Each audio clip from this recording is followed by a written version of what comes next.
This is the Town of Lake Park, Florida regular commission meeting for Wednesday, June 18th, 2025. The time is now 6:31 p.m. Can we please have the clerk take the roll call? Commissioner Linden? Present. Commissioner O'Rourke? Here. Commissioner Thomas? Present. Vice Mayor Hensley? Here. Mayor Mashad? Here. Can we all please rise for the pledge?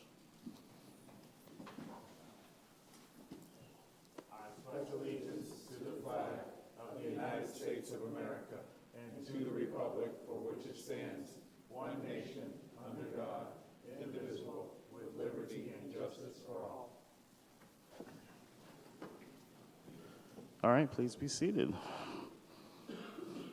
All right, first we have the approval of the agenda. If there's any modifications or reorganizing of the agenda that you like, please speak now on it. Otherwise, I will entertain a motion of approval. Yeah, Mayor, I'd like to pull 2 items under consent, just for discussion. Okay. One would be item number 4, the other one would be item number 5. Okay, so let it be on the record that item number 4 and item number 5 are being pulled from consent. The other remaining items, items 2 and 3, will stay on. Mayor, Yes, sir. I have item 2, the minutes of the joint meeting. Okay. I would ask you to pull that. I just have some additional information to put on that I okay. think was excluded out of the minutes. Not a problem. So items 2, 4, and 5 are pulled from consent. And item 3 will remain on unless somebody wishes to take that one off as well. Otherwise, I will entertain a motion. I make a motion to move to approve the agenda with just item 3. I'll second. We have first and a second. Any other further discussion? Seeing, hearing none, those in favor say aye. Aye. Those opposed? The approval of the agenda passes as it stands. Next, we have a special presentation, a proclamation given to Cynthia Luis Ornelas for her retirement. All right, let's have you come on up.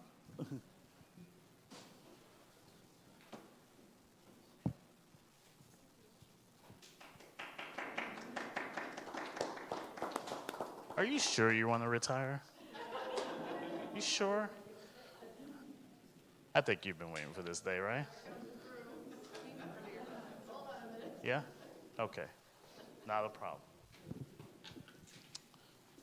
Okay.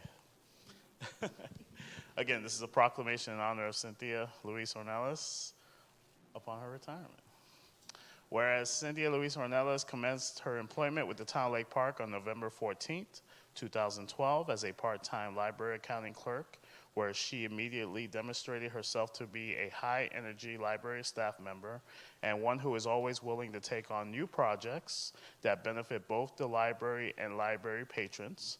And whereas on October 1st, 2016, Cynthia was reclassified to the position of full-time library accounting clerk, where she continued to exemplify excellence in the performance of her duties, and whereas in recognition of her commitment to providing the utmost level of service to the library patrons and library staff, Cynthia was selected as the Employee of the Year for 2016, and whereas Cynthia has consistently sought to expand her knowledge and expertise by seeking out additional training in cataloging and the Koha, let me say that correctly, library software system, as well as other systems.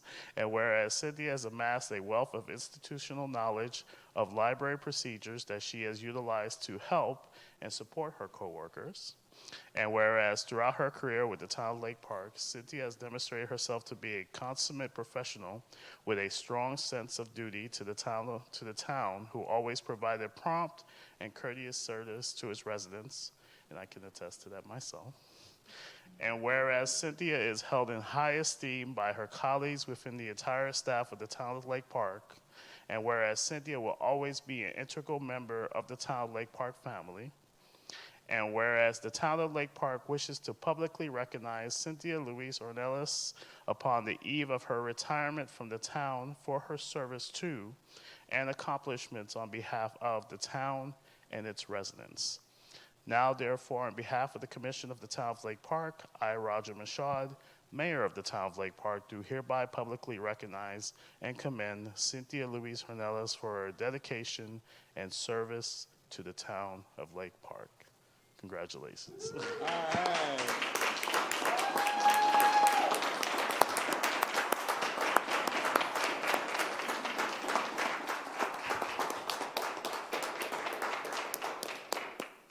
give you this. Absolutely. We'll have everybody. Yeah, everybody come down, please. All right, we can do that. Well done.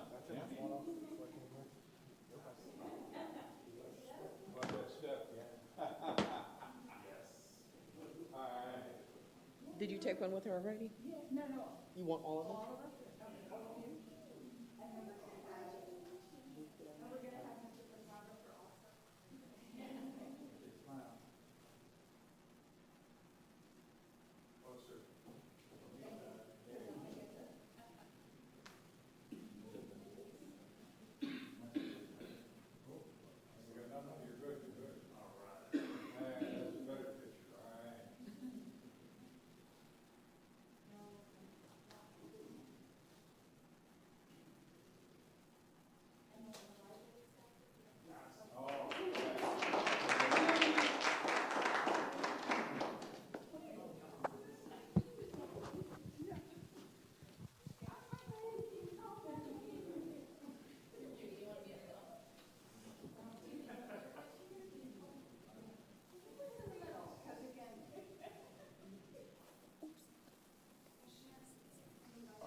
Yeah, photobomb.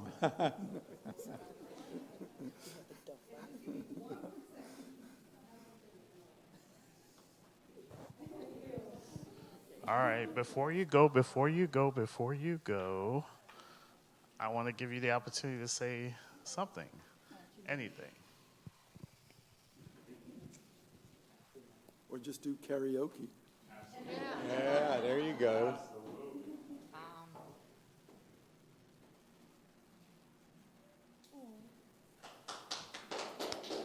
All right.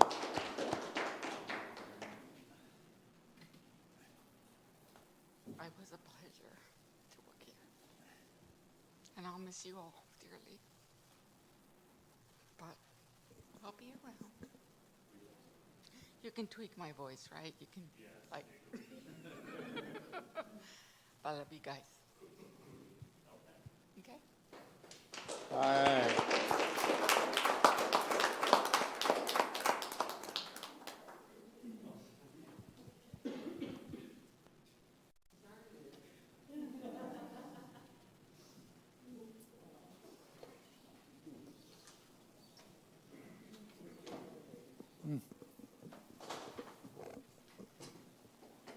All right.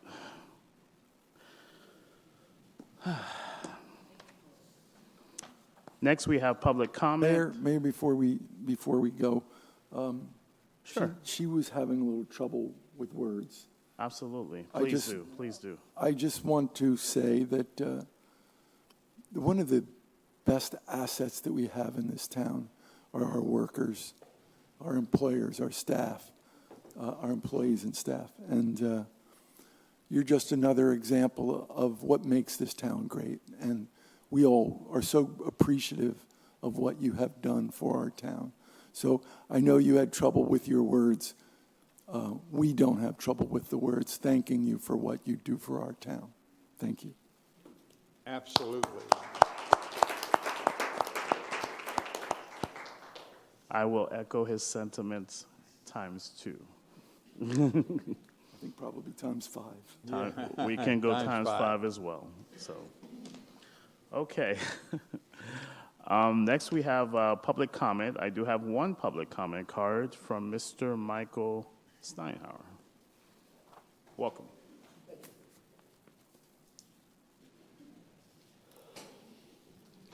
Michael Steinhauer, 435 Greenbrier Drive. Good evening. Tonight, I wish to stand and acknowledge the vital role of legislators in representing the people and upholding democratic values. It can happen here. Horrific recent events have highlighted the importance of security for those in public service. The safety of our legislators is not merely a matter of protecting their personal space, but a critical element in safeguarding the principles of representative government. Statutes, ordinances, and waivers are not just about policy and voting. It involves dedicating one's life to serving the public discourse, which now may involve personal risk. Legislator safety is integral to the integrity of the democratic process. When legislators feel threatened, it can hinder their ability to act freely, make informed decisions, and represent their constituents effectively. As with all of you, I have deep concerns about violence and intimidation. I denounce acts of terror, threats, or harassment against public officials. Such actions have no place in civil society. I hope that Lake Park officials are engaged in appropriate security measures to protect legislators, the town hall staff, all of their families, while also respecting the public's right to access and engage with their representatives. As a resident, and also in service to the local nonprofit, the Lake Park Society for the Advancement of Civic Engagement, we seek to promote a culture of respect and civility for good faith political dialogue and constructive engagement, emphasizing the differences of opinion that should never escalate into hostility or violence. These are the primary principles that encourage residents to participate and engage in their civic duties. Ensuring the safety of legislators is a collective responsibility. We call for unity in supporting efforts to protect those who serve the public and to emphasize that a safe environment for legislators strengthens our democracy and ensures a government that can effectively address the needs of its citizens. We will not stand by while these tragedies continue to happen. Planning for our local collective safety should begin or continue in earnest. The Society stands ready to assist in any way we can, and peace be with you. Thank you. That's all the public comment cards I have for this evening. Next, we have the consent agenda. I know we approved the agenda, but we're also going to approve the one item consent, so I will entertain a motion for that one item. Motion to approve. Second. Second. Any other further discussion? Seeing, hearing none, all in favor say aye. Aye. Aye. All opposed? The consent passes. I will move on to the three items that were pulled from consent. We will start with item number 2, minutes of the joint meeting Town Commission Planning and Zoning Board held on June 2nd, 2025. Commissioner Rourke, this was the item you pulled, so I will let you begin. Yes, I reviewed the minutes, and as everyone knows, I was not real happy with the Kimley Horn report, and I don't think it in the section that includes my comments didn't include the two most important items that I was objecting to, and I want to put them in there for the record and ask that the commission adopt that as part of the record. I'm going to make a statement with regard to that, just a quick sentence that we can add as part of that. The Kimley Horn report does not include an economic analysis, nor does it address issues regarding historic designation or historic structures in the report. That's my statement. Okay, thank you for that, and we will have that placed on the record. Do we have any other comments or questions? And if we have none, I will entertain a motion. Well, I would make a motion to approve the minutes with that addition. Okay. Second? I'll second that. We have a first and a second. Any other further discussion? Seeing, hearing none, those in favor say aye. Aye. Aye. Those opposed? Okay, we pass. Item number 4, Resolution 320625, Scrivener's Error FY 2627 State Highway Lighting Maintenance and Compensation Agreement with Florida Department of Transportation, otherwise known as FDOT, for $20,174.72. Commissioner Thomas, you pulled this item. Please do so begin. Okay. Good evening. I actually had sent a request to staff for it, but my concerns were, as I read the report, I know it's a Scrivener's error. One of the things is based on the report, it stated that we would get X amount of dollars a year, and that would be spread out among all of the municipalities who accept the agreement. But I was concerned about fixtures that were on US 1 that I imagine we would be responsible for maintaining because it's on an FDOT road was one. And then the other thing that I was concerned about was if the road maintenance itself, and I'm thinking in regards to cutting and maintaining and all of that, right? Even trash removal for that? No, Commissioner, that's only for streetlights, and the Okay. amount is only for the town of Lake Park. So that amount, that 20,000, some 76, yeah. figures, yeah, that's only for the town of Lake Park. Yes. And our lights within US 1 and North Lake. Okay.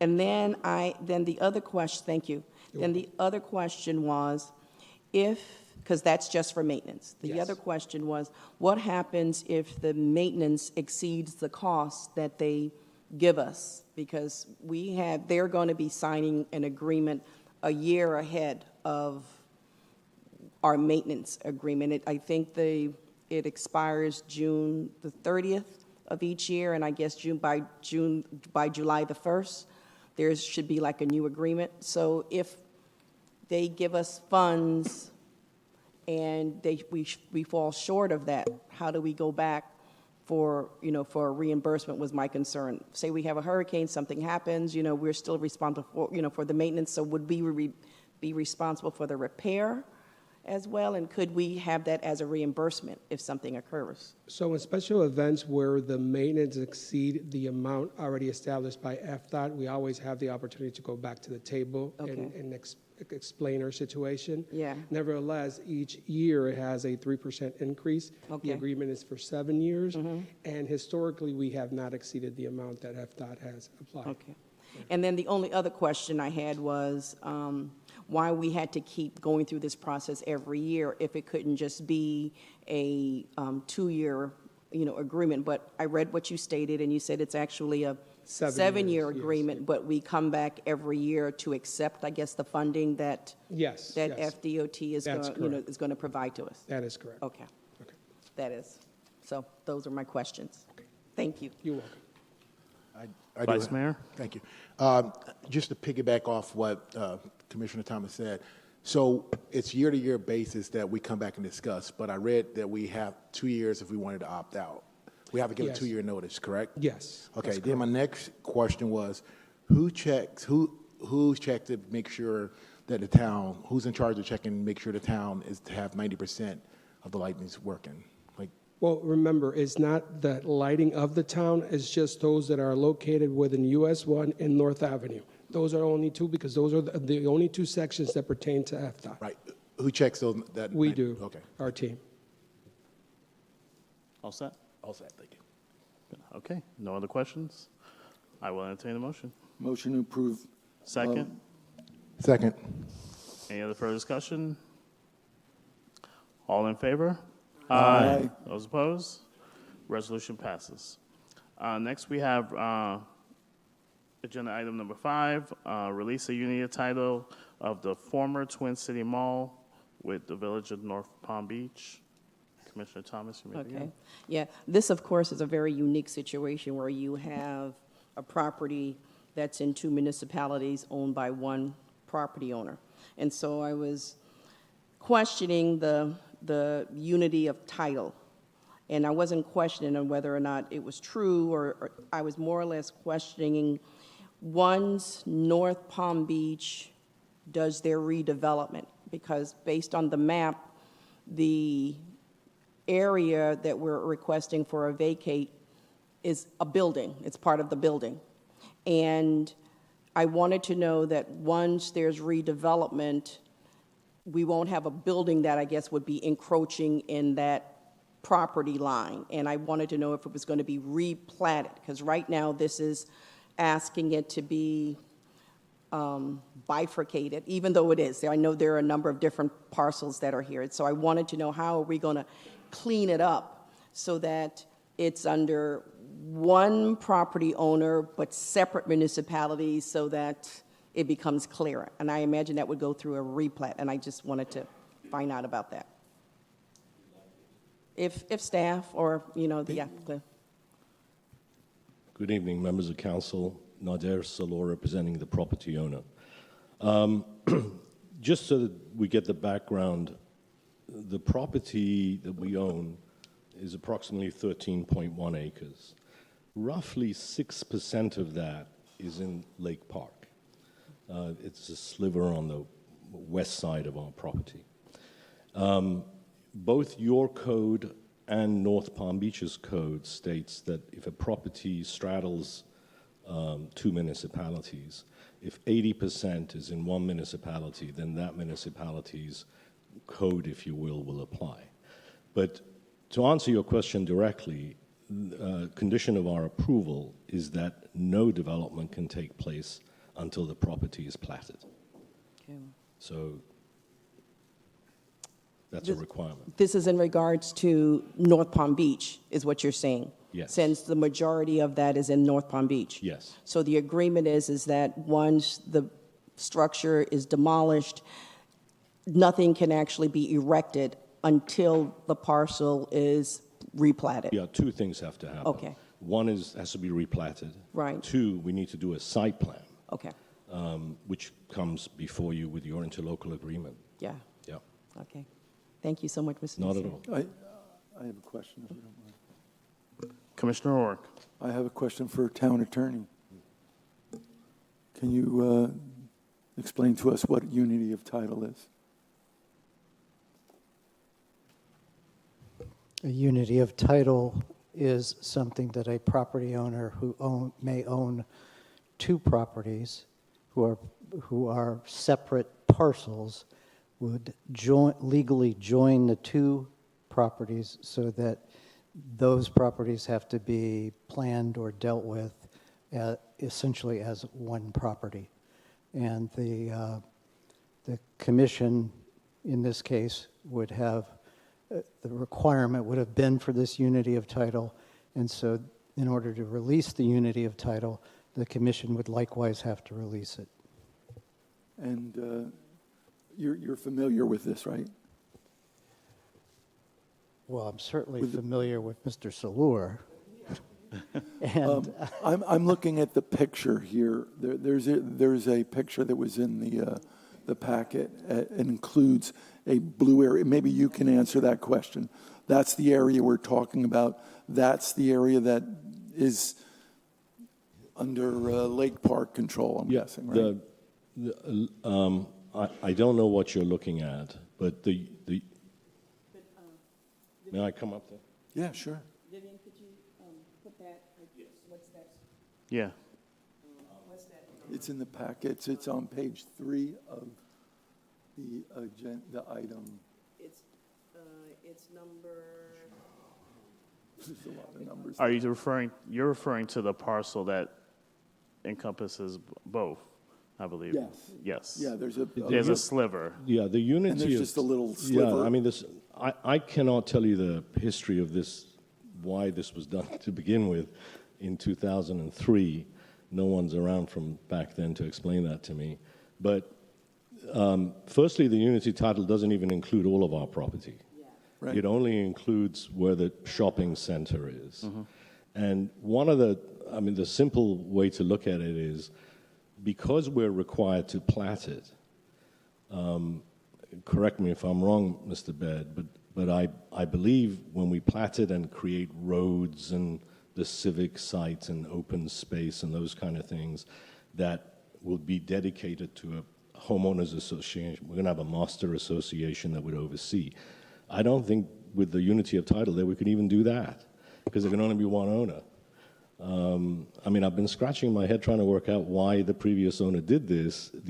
As a developer, I can tell you, the only reason I would ever do it is if I wanted to not adhere to a municipality's setbacks. Because if you think about it, if we build a road in the middle of our property, but it's not really a road because I would still own it, there's no setback requirements. Maybe that was the reason. I don't know. Did I answer your question, sir? No, you brought up the topic of that I really wanted to discuss with you with regard to setbacks. Right. There's a concern on this project that you have from Lake Park that the height of any buildings along Palmetto Drive would be inappropriate for us.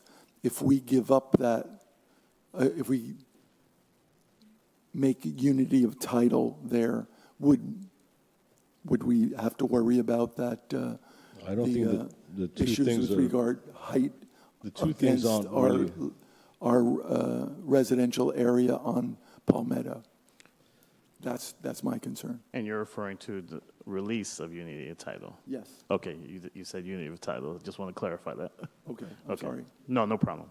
in my mind, the two things aren't related. We have to do a site plan. The site plan has to come before you, as well as North Palm. And how we go through that, I mean, we haven't even designed it yet, so I can't stand here and tell you how big. I mean, there are setbacks, et cetera, that we have to adhere to, obviously, per the code.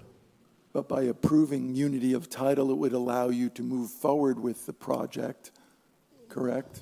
So you could plat that area. I have to plat the whole site, not just little bits of it. I would do a plat that basically shows the roads, the civic site, and the development parcels. Now, before I can do anything beyond that, that would entitle me to build one road, basically.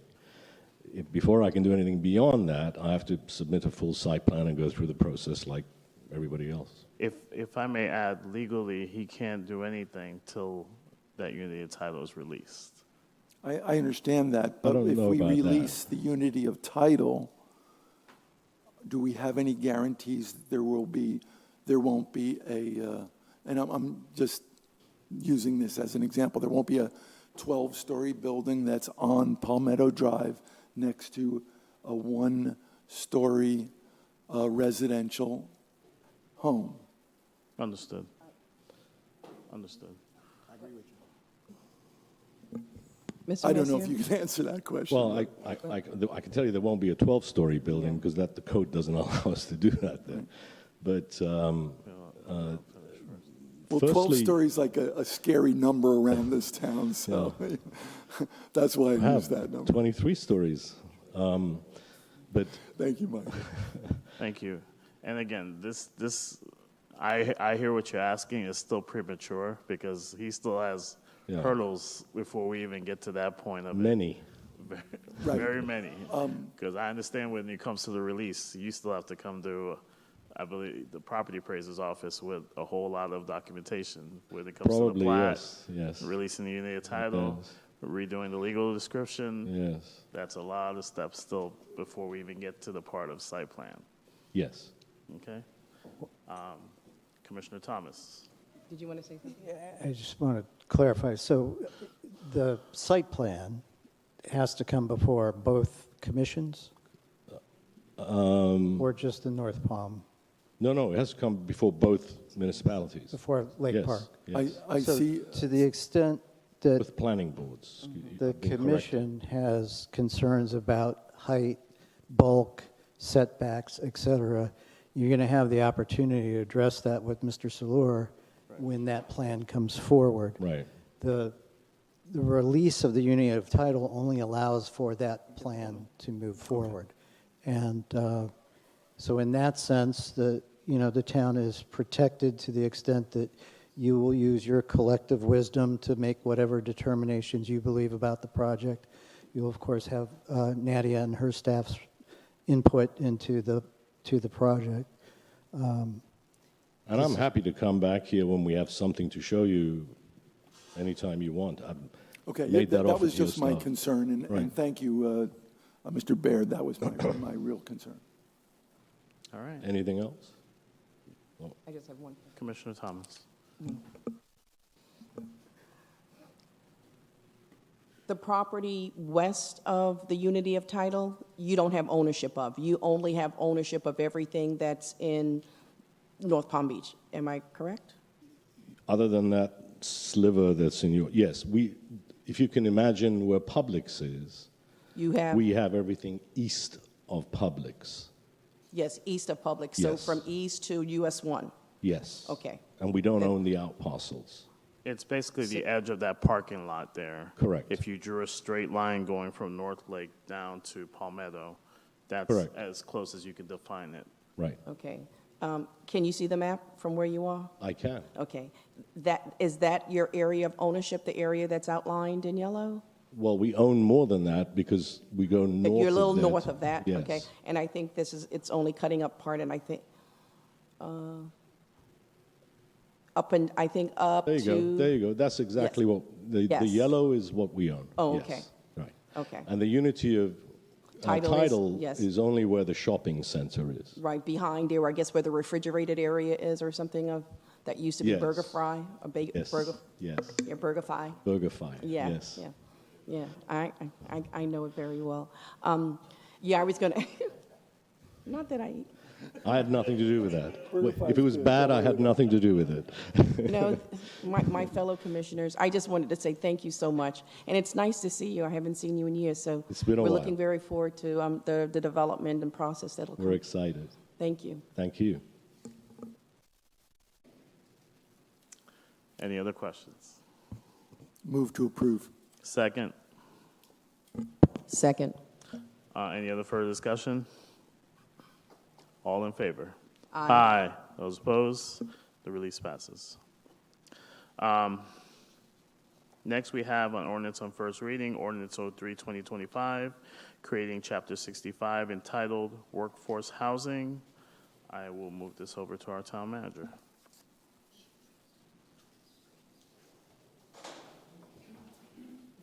Thank you, Mr. Mayor. Ms. Galanka from our Community Development Department will make the presentation. Thank you.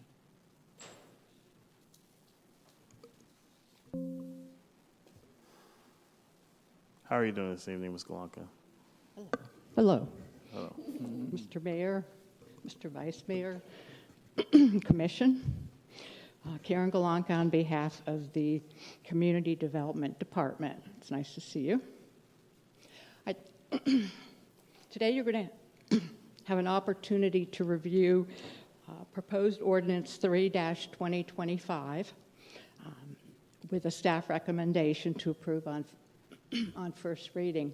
Some of you, and actually probably all of you, are familiar a little bit with the Live Local Act. Some of you were on the commission when we presented information on the workshop back in August of 2024. Some of you were in the audience. I'm going to talk about that briefly, just to refresh the memory a little. So the Live Local Act, which was passed by the state legislature in 2023, amended in 2024, and there's legislation that will probably become effective July of this year, amendments from 2025. And it's basically known for the fact that it creates a state incentive program for projects that will provide a minimum of 40% of its housing, rental housing, in a project. And it's also very well known for the fact that it has preempted a lot of local control, has a potential to affect fiscal health of a community. So in response, the town has prepared the proposed Chapter 65, entitled Workforce Housing, and there are regulations to ensure that the welfare of the new tenants, should a project be built, and the neighborhoods and other land uses are protected and preserved. This would also be applicable to any affordable housing program project that came into the town. But the impetus was the Live Local Act. So when we presented it in August, we took the commission's comments at that time, and we have modified the ordinance to address those comments. I'm not going to go over them in detail at this time if you have questions, but attachment 1 in the staff report contains a list of the concerns that were raised and how they're being addressed. It also contains changes that are in the 2025 legislation and how the ordinance will address that as well. So the presentation will highlight some of the ramifications of the Live Local Act and then summarize Chapter 25 in terms of how that will address those concerns. Okay. So the Live Local Act states that a municipality must allow the qualified projects in districts that that permit commercial, industrial, or mixed use. The 2025 legislation would add church sites or religious sites that have religious institutions on them, houses of worship on them. So the map, some of you have seen before, basically anything west of the railroad tracks is industrial, commercial. You see the brown, the blue, the red. All that would be properties that could be considered by a Live Local Act project. East of the railroad tracks, it's basically everything except the yellow, the dark yellow, and it's hard to tell the light yellow, but that's the residential area. There are 4 properties that have houses of worship on them. It's not likely that they would be developed for Live Local Act housing because of the fact that some of them are small, 2 of them are small. One has plans for expansion of their church property. Also, as you know, Live Local Act states that the town must allow the maximum density for a Live Local project, the maximum density that's allowed anywhere in the town. And we have 3 districts that allow 48 units as a right. So that would be the density. Height. Excuse me. There's been concern expressed about height. The statute reads that any Live Local Act project is entitled to the maximum height allowed by the town within 1 mile of the project. So depending on the location, it would either be 12 stories or 15 stories. Here you get a sense of how far the 1 mile radius would extend, and you see that the C3, 12 stories, takes in all that's east, takes in the PADD, current PADD. Also, there's a small section of the PADD which would be impacted by 15 stories that comes from the core height in the Federal Highway Mixed Use District overlay. And again, you can see that in that section is also blown up on the right. So at one time when we were discussing this initially, there was one reason this ordinance was put on hold was the feeling that depending on what happened with the PADD height would impact Live Local heights. Well, the 2025 amendments state that any change, that the height would be the height that's in effect in 2024. So whatever changes the town made to the PADD would not affect Live Local Act projects within it. Those projects are governed by what you see up there. Now, that height is going to be mitigated to a great extent by the fact that we're only allowing 48 units an acre. You're not going to build a 12-story building with 48 units an acre. You know, typically that's probably more like a 5 or 6-story building, which then, if there was such a project, would be more in keeping with the PADD. I don't have the slide up there for the area west of the railroad tracks, but it's in your packet. And on page 5 of the staff report, and that area would be governed actually by the 12 stories that's in the PADD currently, and again, that would be what governs. Okay, that's pretty good. The next few slides are going to indicate some of the town concerns about the Live Local Act that were expressed by either the commission or staff, and how they've been addressed in the ordinance. The Live Local Act is not particularly detailed, other than the demands we've talked about, but it creates potential land use conflicts, obviously, between residential and industrial, straight residential and commercial potentially, and it's led to inconsistencies with the comp plan. In order to remedy our comp plan in order to remedy what would become comp plan inconsistencies, the town has utilized to a large extent policy 5.4, which authorizes the town to utilize techniques, I'm reading from it, as such techniques as distance requirements, buffering, landscaping, lower intensity development, scale down requirements, etc., between uses and districts of different intensities, densities, and functions. So that really is the governing authority, if you will, from what follows in the proposed ordinance.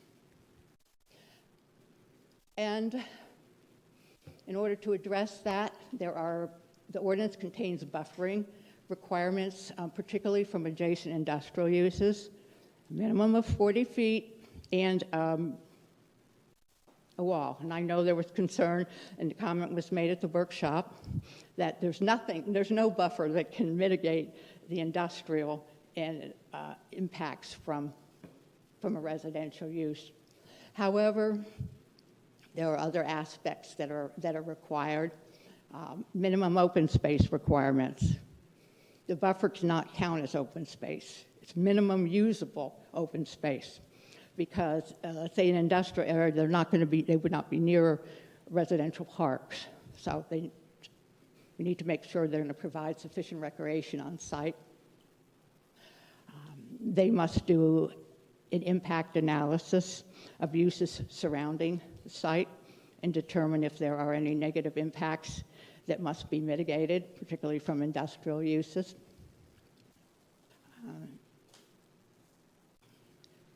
The proposed 2025 amendments that would allow affordable housing on sites of worship,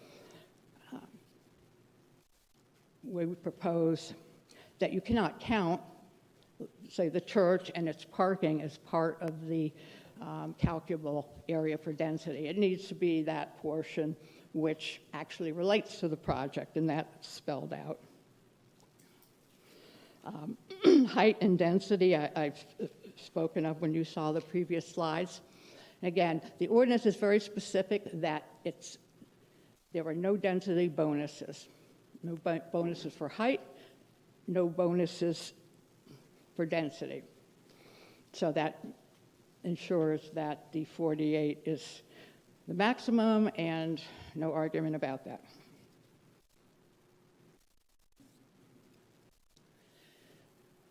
Again, as I said, the Live Local Act requires that 40% of the units be affordable. And other than saying affordable means 30% of your income, there's no further direction as to how you want to define affordable, how many categories you need to include.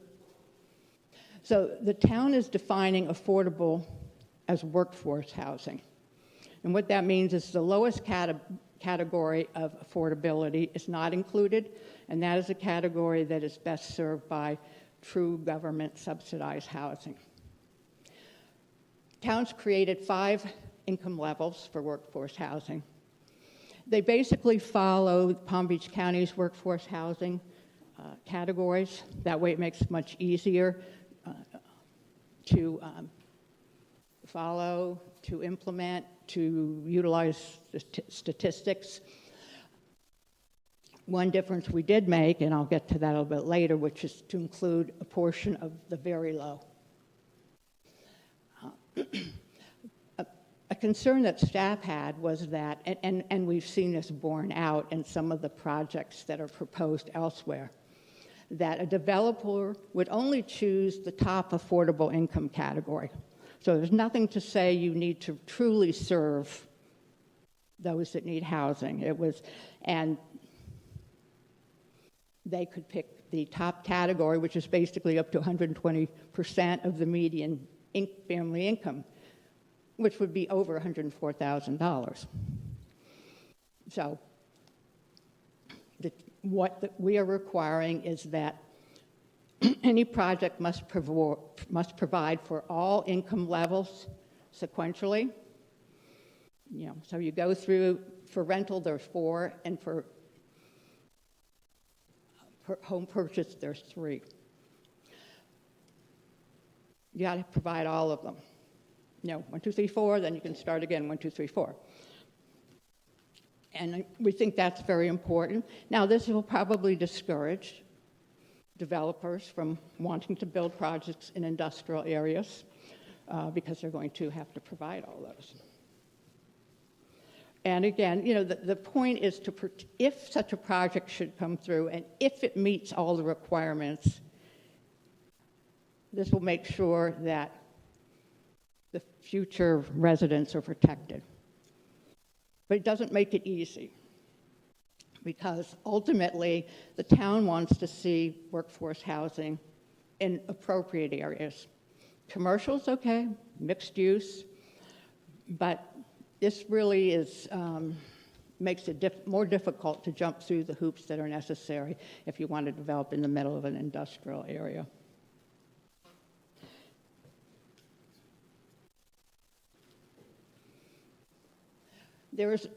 Within the Live Local Act, there's no criteria for what an affordable unit has to have in it. Remember, 60%, let's just say it's a 40-60, so 60% are market. That going to mean 40% can be, without regulations, developer could, basically do as they please, subject to site plan review. The ordinance mandates that the units must be substantially similar to the market units, both for interior and exterior finishes. They are allowed value engineering. But again, the point is that when you're living if you're living in one of a Live Local Act project, you shouldn't feel that and you're in there as a workforce housing constituent. You shouldn't have to feel that somehow you're less, that your unit's not as nice, that you've all been grouped together off on the side. No, they have to be interspersed throughout. Some of that I've touched on before. Just skipping down to the last one, and this is another concern. The Live Local Act mandates that projects must be approved administratively, thereby eliminating public hearings, the public input process, and town planning and zoning board and town commission input. And the goal was to avoid folks who didn't want a project, avoid the commission from having a say, which is very unfortunate. So how can we address that? Now, a project would go through the same administrative review process. That means it has to come through community development, engineering has to look at it, our consultants have to look at it, public works look at it, et cetera, et cetera. You get through that, and hopefully the project is on its way to being fairly decent. What we've done is to set out a process. Okay, you go through the administrative process, but, okay, you can't hold a public hearing, but you can have a workshop. So we would have a workshop with public notice. Doesn't say you can't have public notice. So at the moment, it would be a notice in the paper, 300 feet. It may be even more, it may be more thorough. We're also working on some changes to increase public knowledge of public hearings, and you see that in the red. So we feel that creates an avenue for public input, and the commission and the Planning and Zoning Board could come and speak. They would be speaking individually, but obviously the weight and comments of a board and commission would carry a lot of weight with the staff.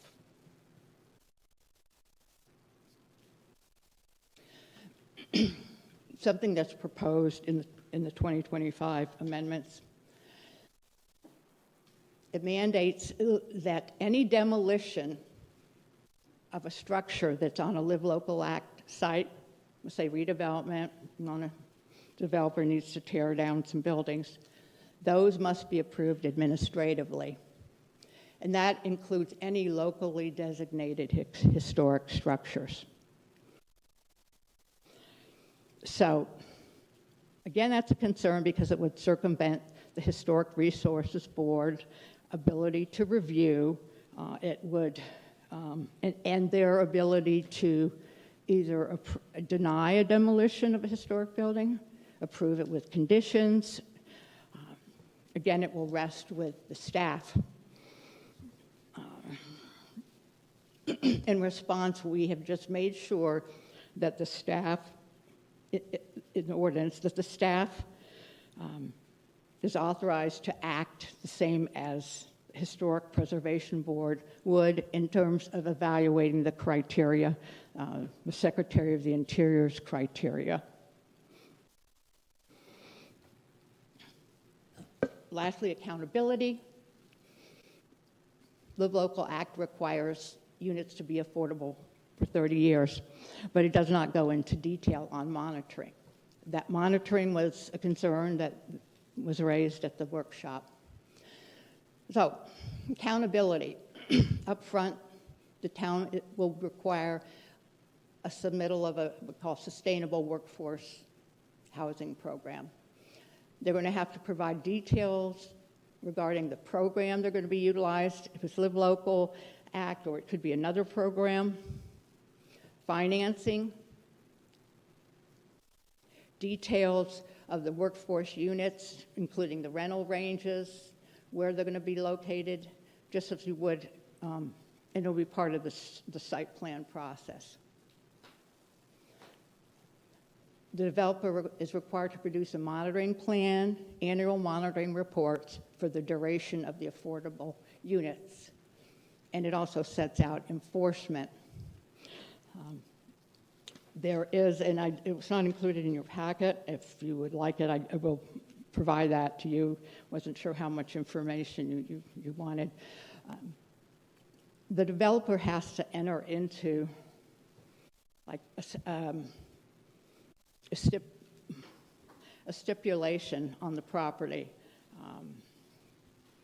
sort of, the attorney's looking at me, and it's rather lengthy, and it sets forth all the requirements that they must meet in terms of monitoring. It's very thorough. We have an example of a model document that was put together by the University of Florida. We can provide that to you. Ultimately, the town attorney will come up with the final document, and that will be part of the approval. And again, as I said, this would apply to any project. Just real quickly, I don't want to spend a lot of time on this, but income ranges and rental rates by category. These would be basically, as I said, for the rentals, this would be the categories: very low, low, moderate, and upper moderate. And this is based on a family of 4. That's how typically when you see the term median family income, it's for a family of 4. And again, the fact that in the county the median family income is $104,000 tends to skew everything towards not being very affordable. And again, the town would require that all of those categories be used.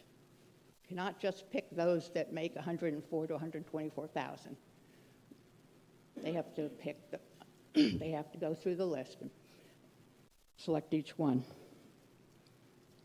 Okay. Why did we add very low, unlike Palm Beach County's workforce housing?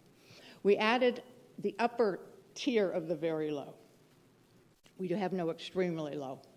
And the reason being is that if you were to look at, I think I've got the laser here, right? I don't know if this works. Whoops, nope. But if you were to look at the first column that says very low, and then across the top it has a number of people in the household. So someone who was, let's say, a public, works for government, starting out is not in a really skilled position, they're not going to make a lot of money. If we started with low, which would be $45,000, that's going to exclude a number of public sector employees. So by adding very low, it brings this, it makes this possible for those public employees. And you see, and if it's a family, again, if it's a family of 4, there may be 2 people working, so they would need to have $53,000 as opposed to $64,000. And this was, this problem was pointed out. I'd like to thank Commissioner Thomas, advocating for teachers, and that caused us to look and see that it's not just teachers. It's folks here in the town, working for the town. And, we're not saying they pay nothing. They may have to rent a 1-bedroom unit under this, it'd be $1,000. But as you can see, if you look at the number of bedrooms or you start looking down at the different income ranges, you have to have a bit of money. To be moderate income in Palm Beach County is probably to be upper income in some other counties. And it's the fact that we live in the county that we do. So that's just to give you an idea as to why we set it up that way. So what would happen if we did nothing? We didn't pass the ordinance. Well, we would really be in violation of our comprehensive plan because we're not protecting the projects or the people who move in. We have to allow the projects. We need to make these changes to make sure that the community is protected, not just in the residents. So we have guidelines to ensure that a proposed Live Local project is designed, monitored, and managed in a way that protects the community's health and welfare. Just as a side for the record, this was advertised. Tonight's meeting was advertised in a display ad in the Palm Beach Post. It's on our website. We also now, for every ordinance that's adopted, the state requires that a business impact estimate statement be prepared. That is included in your packet, and that's another way that the public can access information. Basically, the state wants to know if we're creating a burden on existing businesses. A case like this is new. It's not affecting existing businesses. So, in conclusion, we recommend a motion to approve Ordinance 3-25 on first reading to create the new Chapter 25 entitled Workforce Housing. If approved on first reading, this ordinance would come back to you on July 2nd. Thank you. I'll answer any questions that you have. Thank you, Ms. Galanka. That was a lot to digest. Yes, I'm sorry. It was, there's a lot. There's a lot on the act itself and within our ordinance that we propose. Just a couple questions, if I may ask. You said that annual reports are to be submitted by the applicant for monitoring. Yes, and what they'll show is annually, they'll have to document that they have, let's say it's a 46, that those folks who are in the affordable units are within those categories that the town requires, that if there's any vacant, that they have made every attempt to fill them, that the project continues to meet the conditions that are part of the approval. Are there any penalties in place or defined penalties if they don't submit? There are penalties, and also those, they submit the report and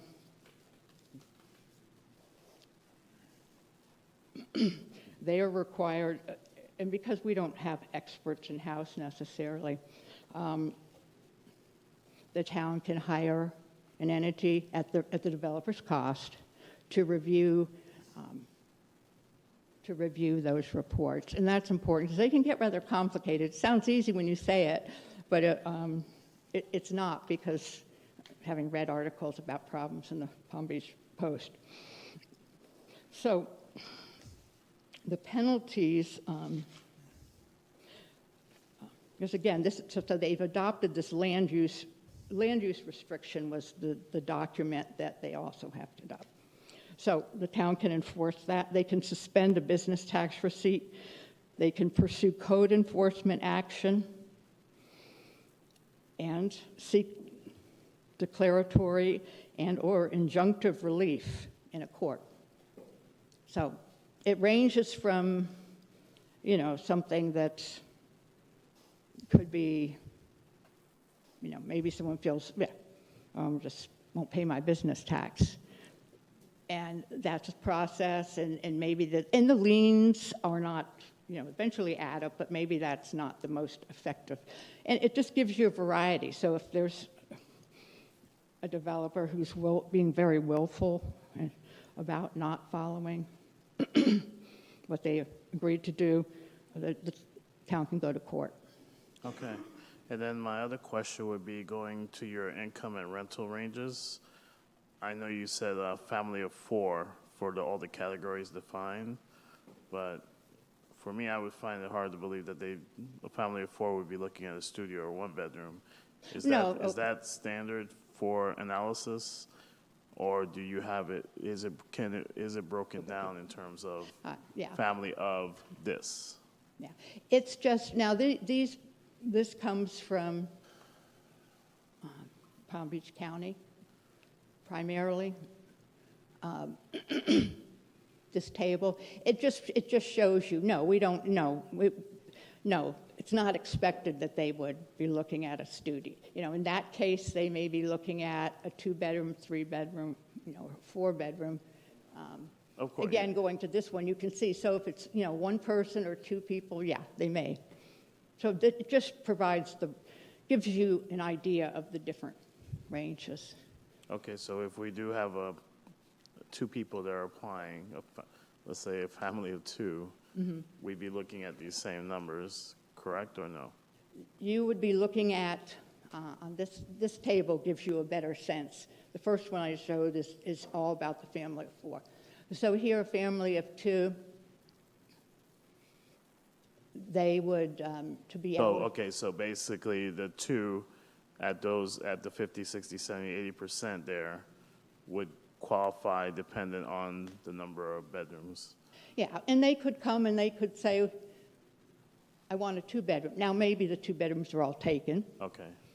Well, you understand why I was Right, saying right, that. It's yeah. a little misleading when you, okay. Right, no, this just shows you, I know it's, yeah, it's, No, we're on the same page now, so it's all good. Okay.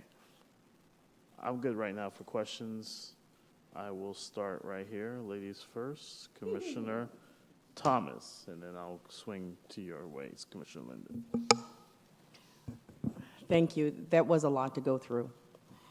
What my question is that this ordinance is just basic live local. it's a what?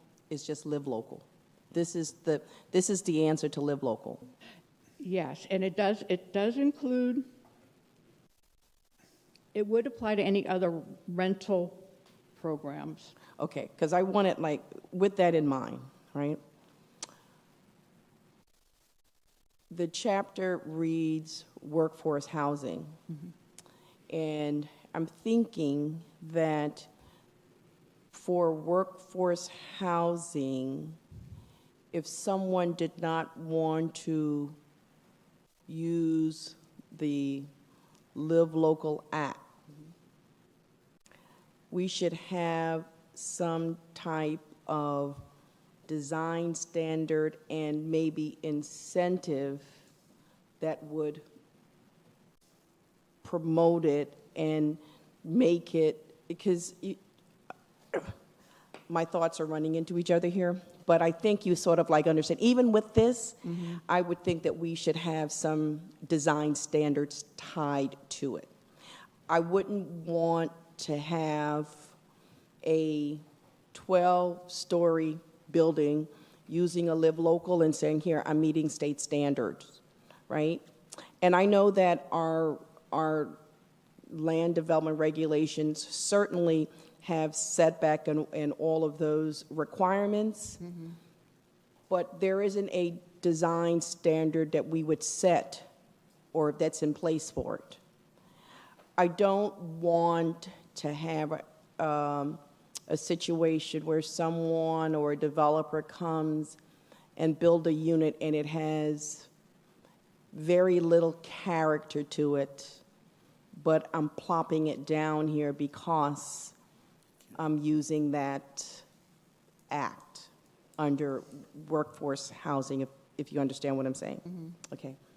The other thing that I want to clarify is the maximum dwelling units per acre is 48 units an acre. Correct. However, that's gross, correct? So if I... On the site.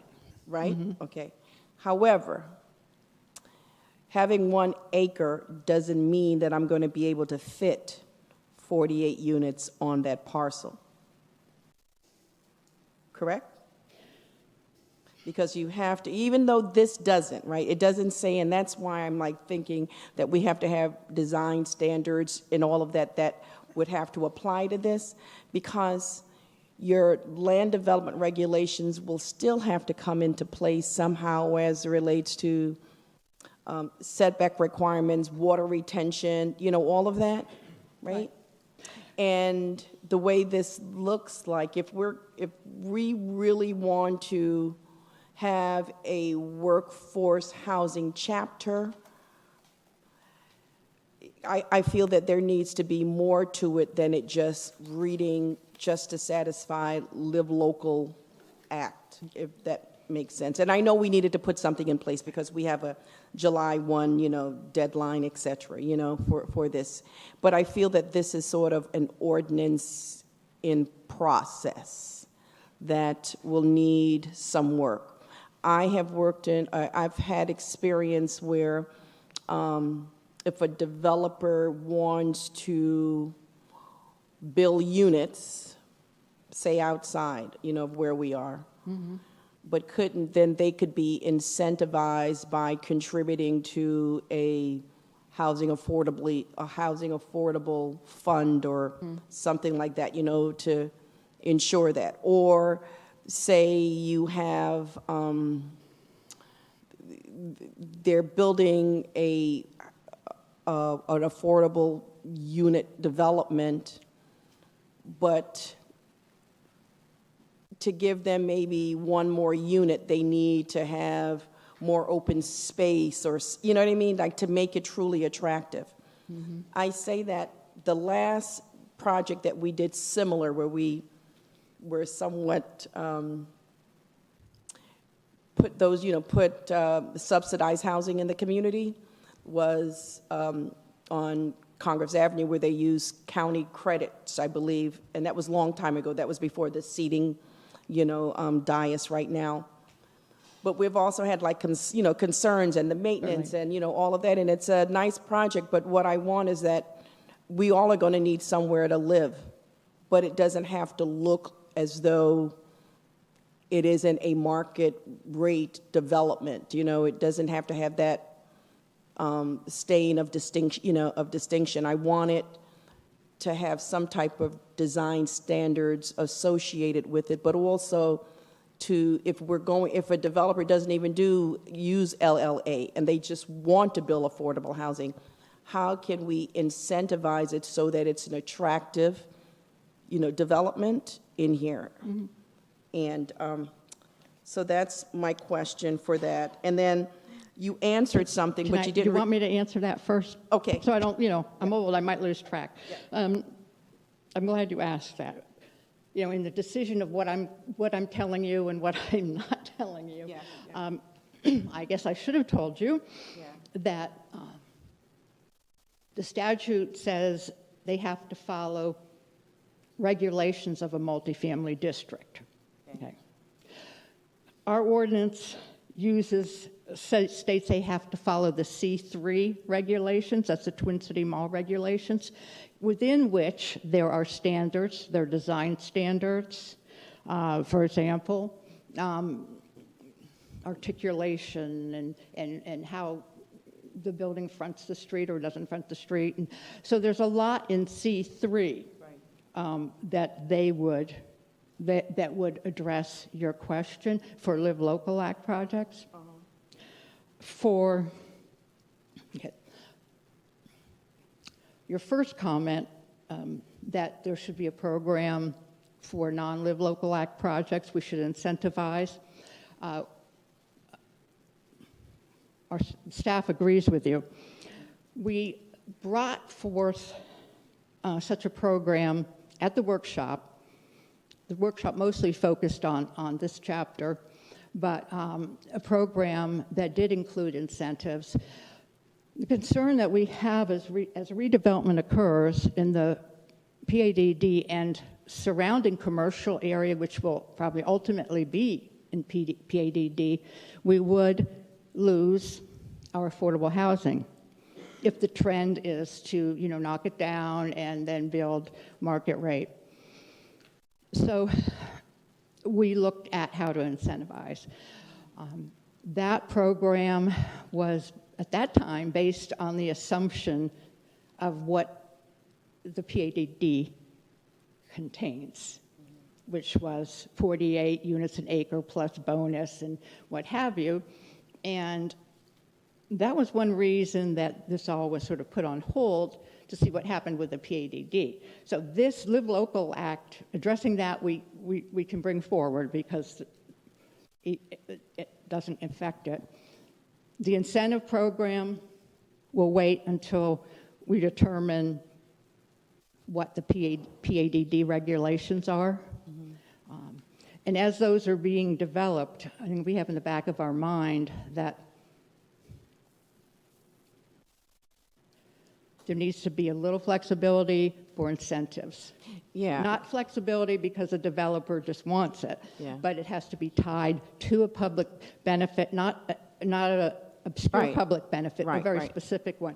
So that would come back to you. I will, for the next reading or before then, Yeah. highlight some of the C3 regulations. Yeah. And see what you think of that. Yeah, I was going to say that. I was going to say maybe those need to be incorporated. And I was also going to say my desire isn't to increase density through the waiver. You know what I mean? Like for affordable housing or, you know, or Live Local Act, right? Because not for we're that. looking at height and that's why I asked the question, if it's an acre and it's 48 dwelling units an acre, you're not necessarily entitled or you're going to get 48 units to that acre.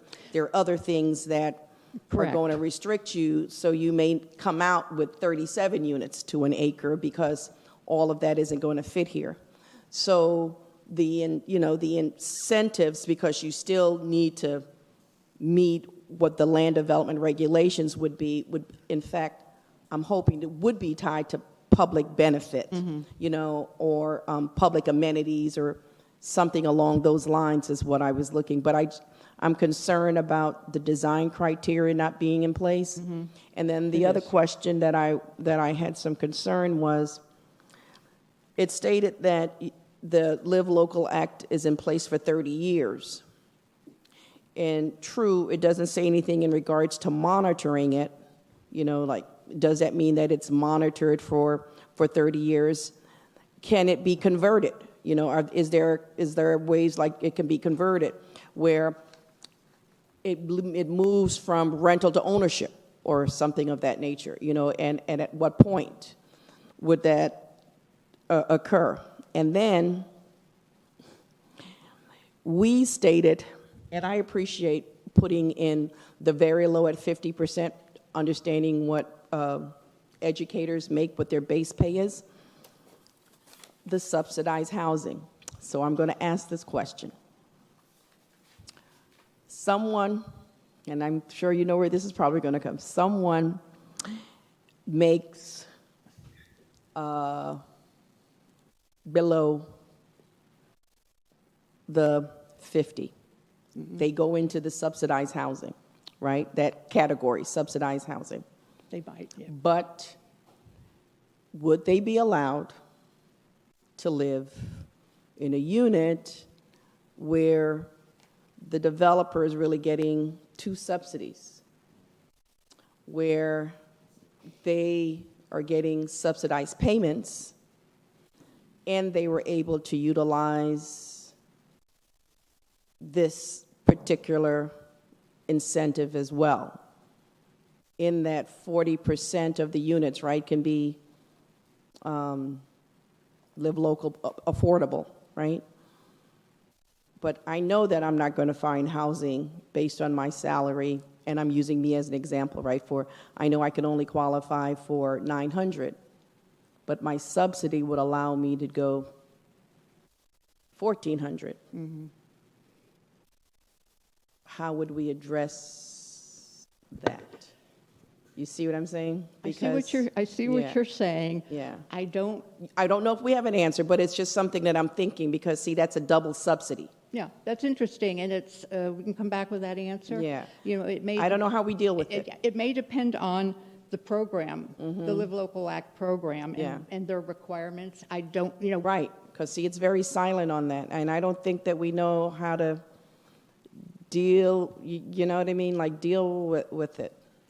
And that's something that, you know, in the end, it may be something that you want to put in here one way or the other. Yeah. But, because no the matter thing is- what, you know, the market rate out here, you know, a 1-bedroom one right now is about 1,700 to 1,800 a month, you know, and that's a studio. I shouldn't even say 1-bedroom. That's sort of like a studio. And income levels I know are not there, but in order to get that family in there, right, I'm getting a subsidy, and I'm able to, so who monitors that? And is there a program that prevents you from using double subsidies like that, you know? Good question. Anyway. And I don't know. So, Thank you. Thank you. I know I can always, count on you to come up with some stumpers. Thank you. Sorry. I didn't mean to, but it just got me to thinking. Yeah, nope, that's, the more the merrier, because we need your input and we want answers for. Commissioner Linden. Thank you very much. I appreciated that presentation. The couple questions, though, and you may or may not have the answers. I was looking through it earlier in the week. 30 years is what the number is. If the building is sold, changes hands and so forth, how does that affect the residents in that number?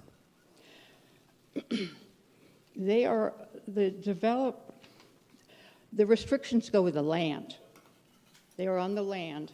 So if developer A leaves and it's bought by developer B, the restrictions are still on the land. They have to abide by them. So the new developer has to abide by the previous? Yep. Okay. Yes. All right, that's fine. All right. And I think the mayor asked this question, but I'm going to, are there any up and running now that we could look at as examples? Good question. There are not. And I look, yeah. To date, there is one, in South Florida, there's one project that is just breaking ground. And that's the one that's furthest along in South Florida. As of the end of December,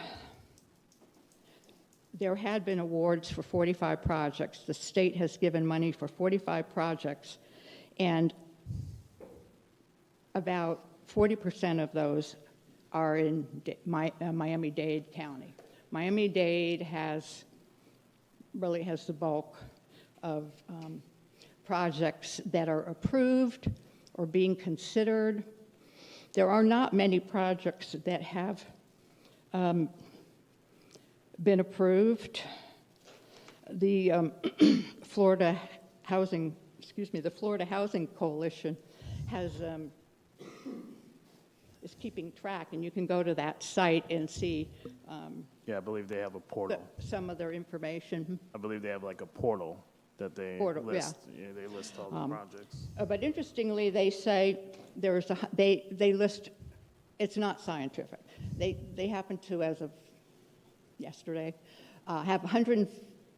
state that there's 105 known projects, but known means anything from they heard a rumor, seriously, to it's received a permit. It could be at any stage, so that's a little. You can take that with a grain of salt. Who knows? There might have been.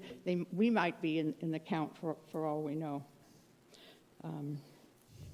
Because of a lot of those projects, when you look at what's the breakdown, the set-asides, they haven't done that yet. So a lot of the projects are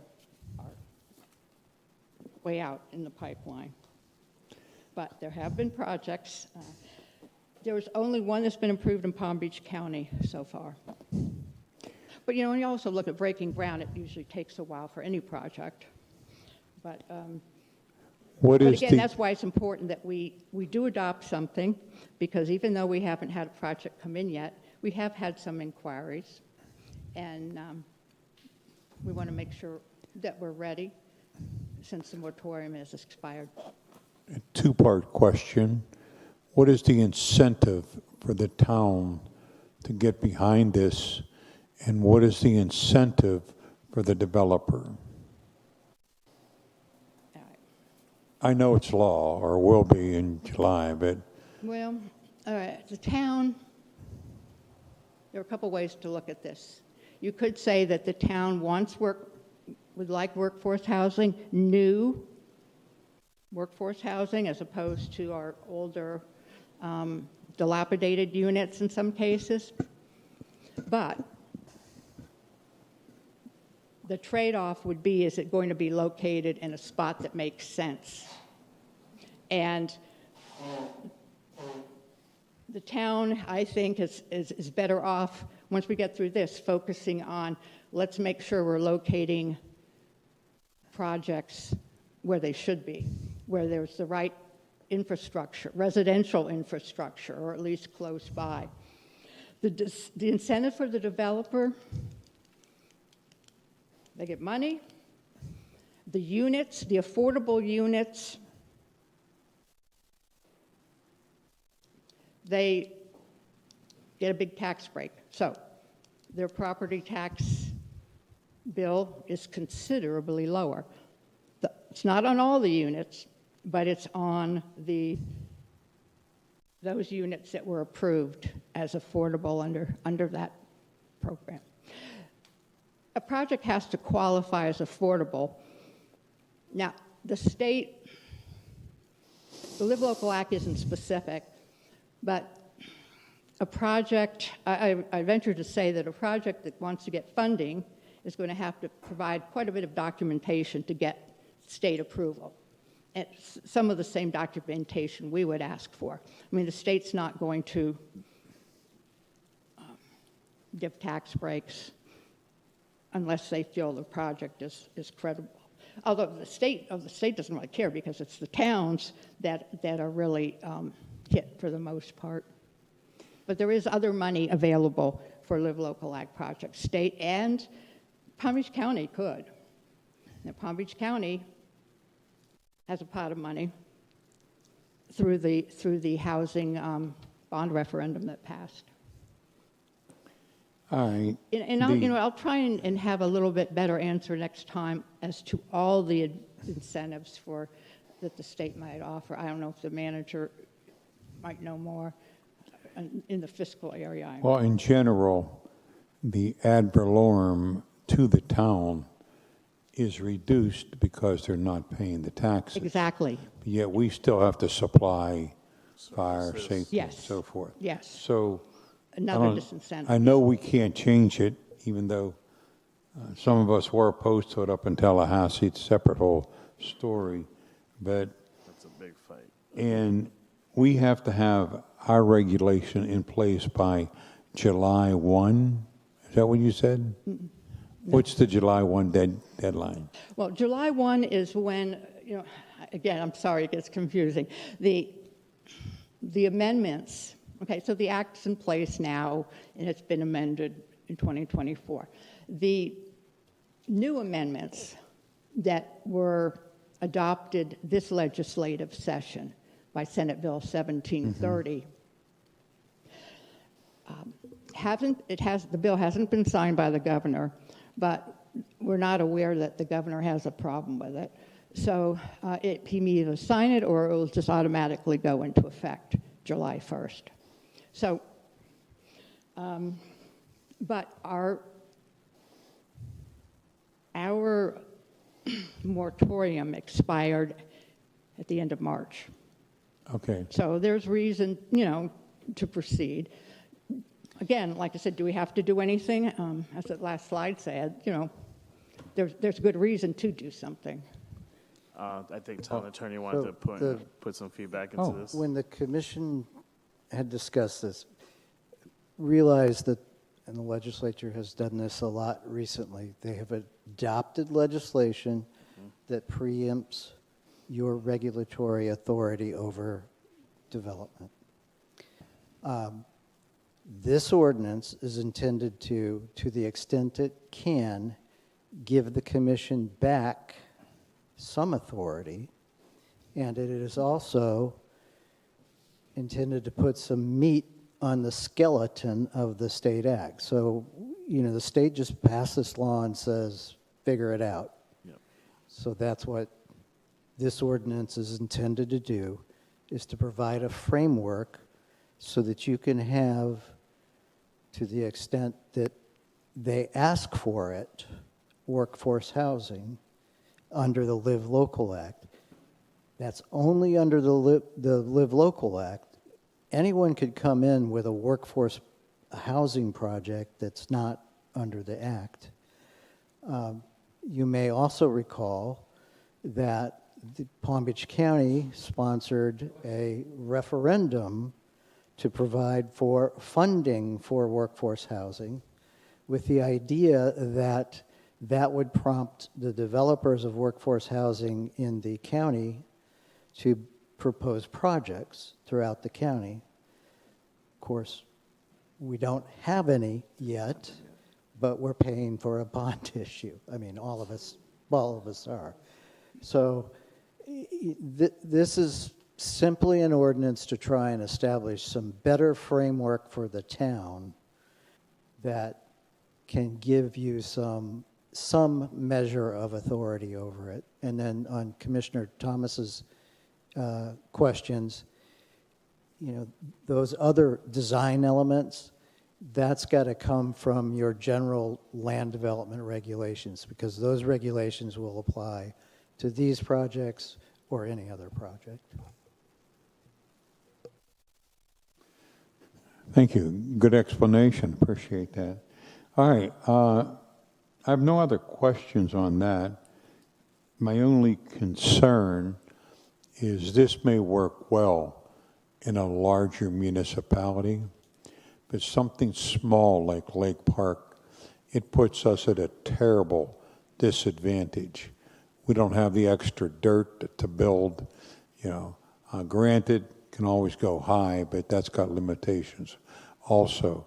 So I know we can't stop it, but I need to look a little bit more deeper into a lot of this prior to me personally approving it on first reading. So thank you. Thank you, Commissioner Linden. Commissioner O'Rourke. I'm going to expand on what you've said, Commissioner Linden. One of the things that concerns me is in the amendment, there are property tax incentives for providing this type of Live Local Act project. And the thing that concerns me the most is we've talked about the PADD. PADD is in our CRA. Our CRA gets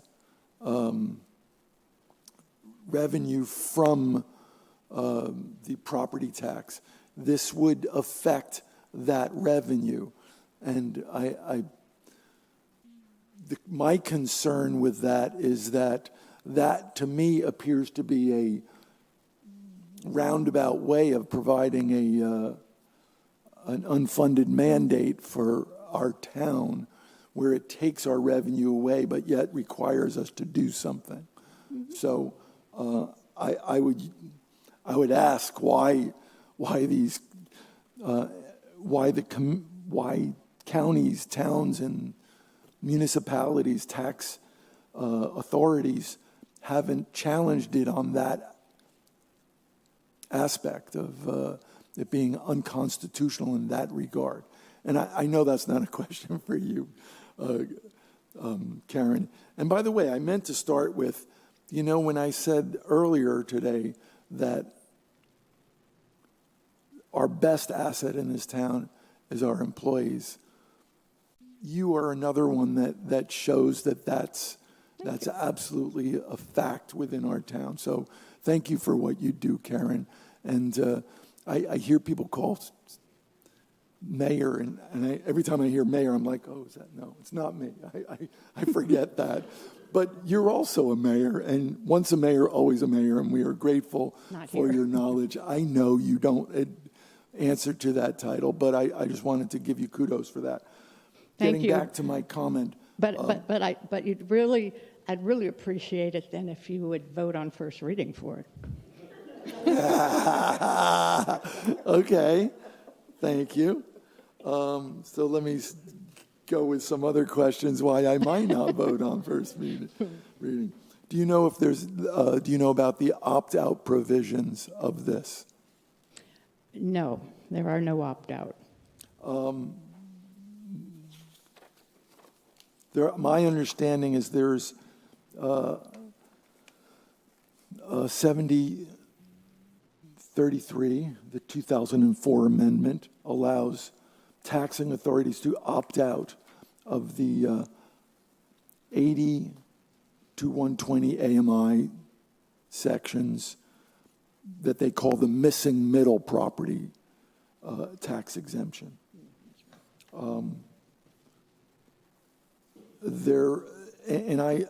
I went to the Florida Housing Coalition. There was a seminar. I spent my Father's Day researching this because, quite frankly, I've made a lot of statements that I'm going to apologize for right now because I wasn't aware of the depth of this issue and how it really impacts us. Yep. I came out guns a-blazing and said, why are you putting a moratorium? Well, now I understand a lot better what you're doing. So, sometimes you learn when you go and you do a little reading. I unfortunately spent my Father's Day doing that. And those were some of the things I realized. I came across that seminar, and in that seminar from the Florida Housing Coalition, it pointed out that there is an opt-out provision. The opt-out provision is, from my best understanding, that if there are more units available within the area already, Right. then we don't have to agree to that.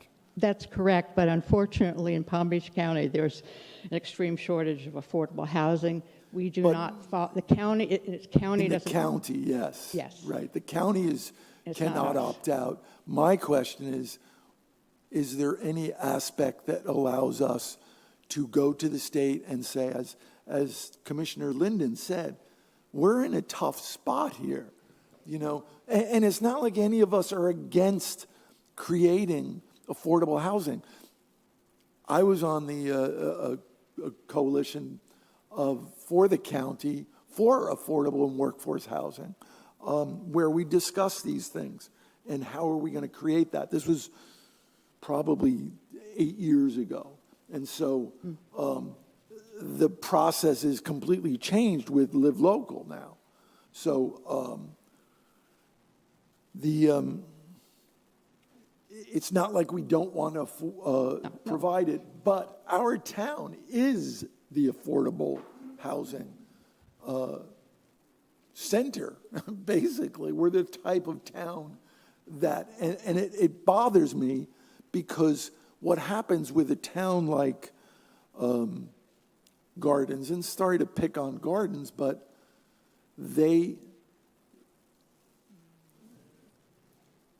maybe I should pick on Jupiter because they don't have so many tall buildings. But the process has always seemed to be, let's shift the workforce housing to areas that have lower income revenue. And that's us. And part of what we did, and I was part of, and John, you were part of it, with the US 1 corridor, was to try to create economic diversity in this town. Because if we don't do that, it's going to create an economic crisis for us. And we're starting to see it coming to fruition right now because the housing market has shifted a little bit right now. And who knows where it's going. We'll hope that it's going to come back. But these are real issues that present us as a town with difficulties. I understand what you're trying to do. Another question I have is the monitoring of these projects. It doesn't seem to me that first of all, it's like the state that was going to monitor the short-term rentals through professional business department, yeah, and they don't have anybody working there to do that, So it's clear they're not going to be monitoring this, so it's going to fall on us again. All of these things are putting a burden on our revenue and expense formula. And so I know, I can't pick on you for this because you didn't create this act. You're just trying to find our way around it.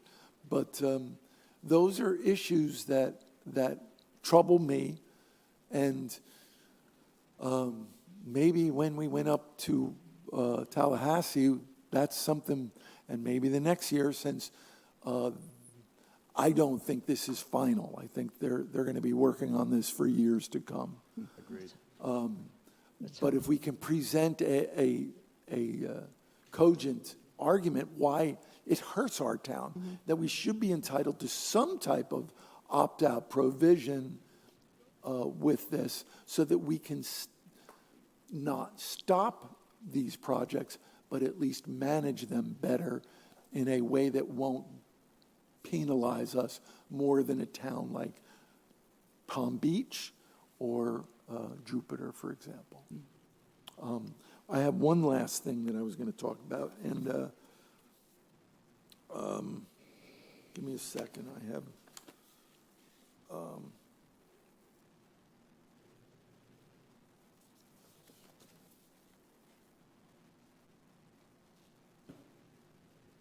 okay, I'll leave it at that then. Thank you for the presentation, and I think that I don't know if there's I know what the question was. Do we have to modify our comp plan prior to enacting this ordinance? No, we don't. The again, the Live Local Act specifically says that you do not need to modify your comp plan because of, regarding density and height and those mandates. So in other words, if I can rephrase what you just said, the state has basically said, you don't have to modify your comp plan. Right. We're going to just make you do what we want you to do anyway. Correct. Okay. Yes. But they are required, but they're not exempt from everything in our comp plan. Yeah. And other provisions that don't relate to density and height, location, they have to meet. So that gives the staff a little more flexibility as well, but that is also why we added regulations that could make it tougher, makes it tougher to develop these projects without meeting all of the requirements. Can a project meet all those requirements? Maybe if so, maybe not. I don't want to, never mind. Okay. I know a lot of this is thinking out loud because we're not really. The last thing I wanted to say is kind of another legal issue. In the amendment 2024 amendment, it says that it's a prevailing party amendment that allows the developer to come in here and say, no, they're not letting us do what we're doing, so we're going to sue you, and the town is going to have to pay their attorney's fees up to $250,000. That's another really hard nut to swallow here. Yep. Done. Thank you. Yep. No, those were outstanding points. And that's where we need the League of Cities front and center, as we all know. I think we actually need this commission to say, look, we're a different community than Florida League of Cities. Please just hear us. Give us a listen.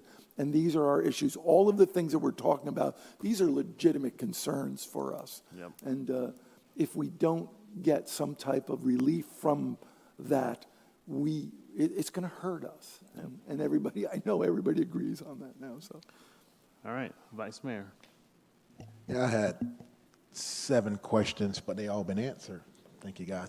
But I wanted to ask you to clarify. First, I want to say I do think it will definitely hurt us in the tax base, the revenue, and it put us in a really bad spot bind for our town if we want to continue to do great things and for our residents to kind of take it away from out of our pocket. But we were talking about monitoring the project, and I remember I probably heard you say that about monitoring the project. If we wanted to pretty much audit the subsidized, we can hire an outside agency and a developer will have to pay for it. Okay, that's what I wanted. Okay, that's all I have. Okay. Lots to go back to the lab with. That's all I can say. But very. Can I ask a question with regard to Absolutely. the Commissioner whatever motion would be coming? The motion that we would be requested to make here, would that be to allow the chapter to begin, or do we actually have an ordinance in place that we want to put in? It really needs a lot of work with regard to the ordinance. Tom? This is the ordinance, so the motion would be to Approve pass the- it on first reading. Okay. And then staff will consider all the feedback and Yes, we would and do everything that that. we've identified in this meeting here, that they'll go back and refine to bring us back for second reading. Even though it still may not be the end-all solution. Yeah, Because but at this is- some point, it's better to adopt something. But I'm not saying until you're satisfied. We will take your comments and your questions and provide answers or suggested changes to the text. Some of the questions are maybe not so entirely related, or concerns aren't entirely related to The actual ordinance. a land development regulation, which this does fall within. It's not in zoning, but it's within the land development code. Vice Mayor. We'll try to answer anything. So I want to just say, probably ask the town attorney, we don't have anything in place, so we have to have something in place to give the town a little more strength, right? Correct? That's the plan. Yeah, because we don't have anything right now. I do agree with Commissioner Roy that if all five of us can pretty much go and try to change this thing and stand up to them and just kind of modify and try to give up maybe a provision or not opt out down the line, because like this thing is the work in progress, but we have to have something to protect ourselves with. All right, next year's Tallahassee trip is in January, right? Well, just Mark your calendars. Just to kind of let you guys know, I believe our legislative delegation are coming to a meeting here, I believe in July, and so will our lobbyists. So it'll be great that we talk about it then with them. This is a very difficult issue. One of the parties is very, very adamant about making a lot of these changes in Tallahassee, as we saw this year. So it's definitely something that the league and, of course, we should continue to advocate changes for. But there are continuous changes being proposed, as you were talking about, Commissioner, that this will be a long-term process of but it is a very difficult and challenging issue, and our folks will be here, and we can actually advocate to them and ask them for support. And I believe most of, if not all of the commission are on policy committee policy committees with the league as well, where we can make some of these changes and recommendations as well. Okay. If there are no other questions, I will entertain a motion. I make a motion to approve the ordinance on first reading with considered changes. Okay, second?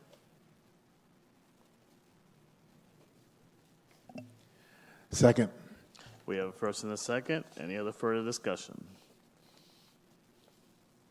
Seeing none. I have a question for ahead. discussion. If this ordinance is not put in place, if it's not put in place by the July 1st date, which is the date that the It won't be. amendments, I know it won't be, but that the amendments will come into effect if they're not signed by the governor, or if they do what they call the veto, The veto pen? wherever it is they don't, where it goes into effect and he doesn't have to sign it because he didn't object to it. Correct. Right, he has that option, I Right. believe. So it goes into effect on, those amendments go into effect on July 1st. It's really not going to change where our status is at this time anyway. Would you agree with that? Correct. When you say our status, though. Well, our status of not having, I guess. Correct. No, it won't. Okay. We wouldn't have any standards. Okay. Thank Okay. you. Your comment made me think of it. Yeah, it's about us trying to create standards that we can establish to have them submit to, correct, right? To have developers who would create that project under Live Local Act would have to abide by the ordinance requirements that we're going to put in place. Is that correct? Yes. And that's the purpose of this. That is. Okay. To give the town some teeth. Yeah. Okay. However, and I guess, Tom, I would ask you this question here, and I know how asking a lawyer a legal question goes, so because I've been asked those questions too. I'm going to ask you a conclusory question, So, and you're going to say, well, it depends. I know that's going to be your answer, but before I answer my own question, even if we put this ordinance in place, a developer could come in and say, well, no, you're restricting me too much, and create a conflict with us. I Would don't you think agree? so. You don't think so? No, I think the developer would be required to meet the terms of our ordinance. Wow, that's a great answer. Well, no. Okay. All good? Any other comments? All right. All in favor? We have a motion and a second? Yes. Yep. Okay, We thank have you. a motion. Yes. Aye. Aye. Aye. All opposed? Nay. Okay. The ordinance passes. Town Attorney? Ordinance 3, 2025, an ordinance of the Town Commission, Town of Lake Park, Florida, amending the Code of Ordinances of the Town of Lake Park, Florida by creating Chapter 65 to be entitled Workforce Housing, providing for codification, providing for severability, and providing for an effective date. All right, thank you for that. We have nothing on ordinance on second reading. However, we do have an item under old business, Resolution 270625, Town Lake Park Traffic Calming Administrative Policy for Local Roadways, Resident-Initiated Town Manager. I guess you're going to...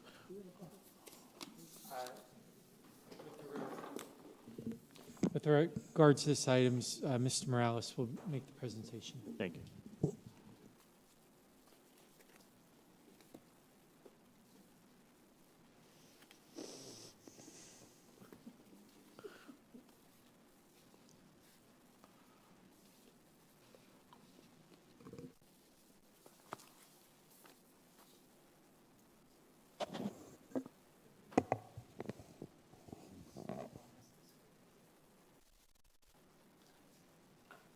So Commissioners, good evening. Mayor, Vice Mayor, again, Commissioner, Town Manager, thank you for the opportunity to present the traffic calming administrative policy. This is an important step towards enhancing. How do you play it, baby? Oh, how do you? Oh, okay, perfect. All right. So, enhancing our neighborhood safety and quality of life. So today, we're going to, tonight, we're going to cover the purpose, the goals, the policy, which street are eligible, the tools we can use to calm traffic, how the process works, who pays for it, and how we evaluate the success of our implementation. Before I started the presentation, before we started the commission, I gave some talking points that clarify what the policy is. So I'm just reading a little bit more of what you have in front of you. So the purpose of the policy, simple, is prioritize public safety by reducing vehicle speed on local resident streets. We want to implement traffic calming measures fair and consistently guided by national best practice from Florida Federal Highway and the Institute of Technical Engineering. Slide 4. Oh, okay. Bear with us really quick. We got technical issues.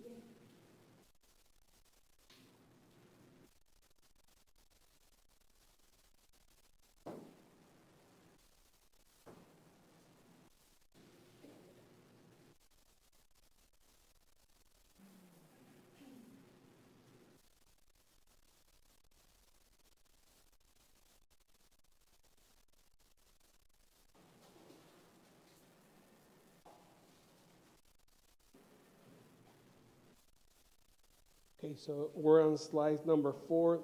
What is a traffic calming? Traffic calming refers to a physical measure that reduces speed, improves safety for pedestrians and cyclists, and enhances neighbor livability.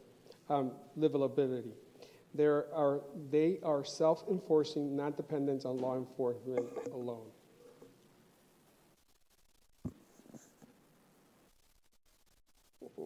I think we skipped. Okay, yeah. Oh, there you go. What's traffic calming? All right. Goals. Our goals is center and safety. Our primary goal is safe street for everyone, especially for our volunteer users, pedestrians, and cyclists. Speed reduction is a key to preventing crashes and supporting walkable, livable community. Speed reduction measures. These are proven effective solutions: speed tables, rise crosswalks, mini roundabouts, chicane, and raised intersection. Each measure is selected based on engineering data and tailored to specific roadways. Speed table, rise crosswalks. Speed tables are rise crosswalks, slow traffic while maintaining emergency vehicle access and pedestrian visibility. The mini roundabout and chicane are used to create visual and physical cues for drivers to reduce speed without impeding flow of emergency response. Raised intersections further enhance pedestrian safety at critical crossing, helping define pedestrian zones clearer for drivers. Inappropriate measures. These are the graphic. Inappropriate measures. Not all measures are appropriate for every location. This policy ensures we select the right tool for the right roadway, considering impact on traffic flows and emergency services. To maintain balanced roadway network, we're limiting traffic calmings to town-owned local street, no collectors or arterials, avoiding unintended impact on emergency routes or cut-through diversions.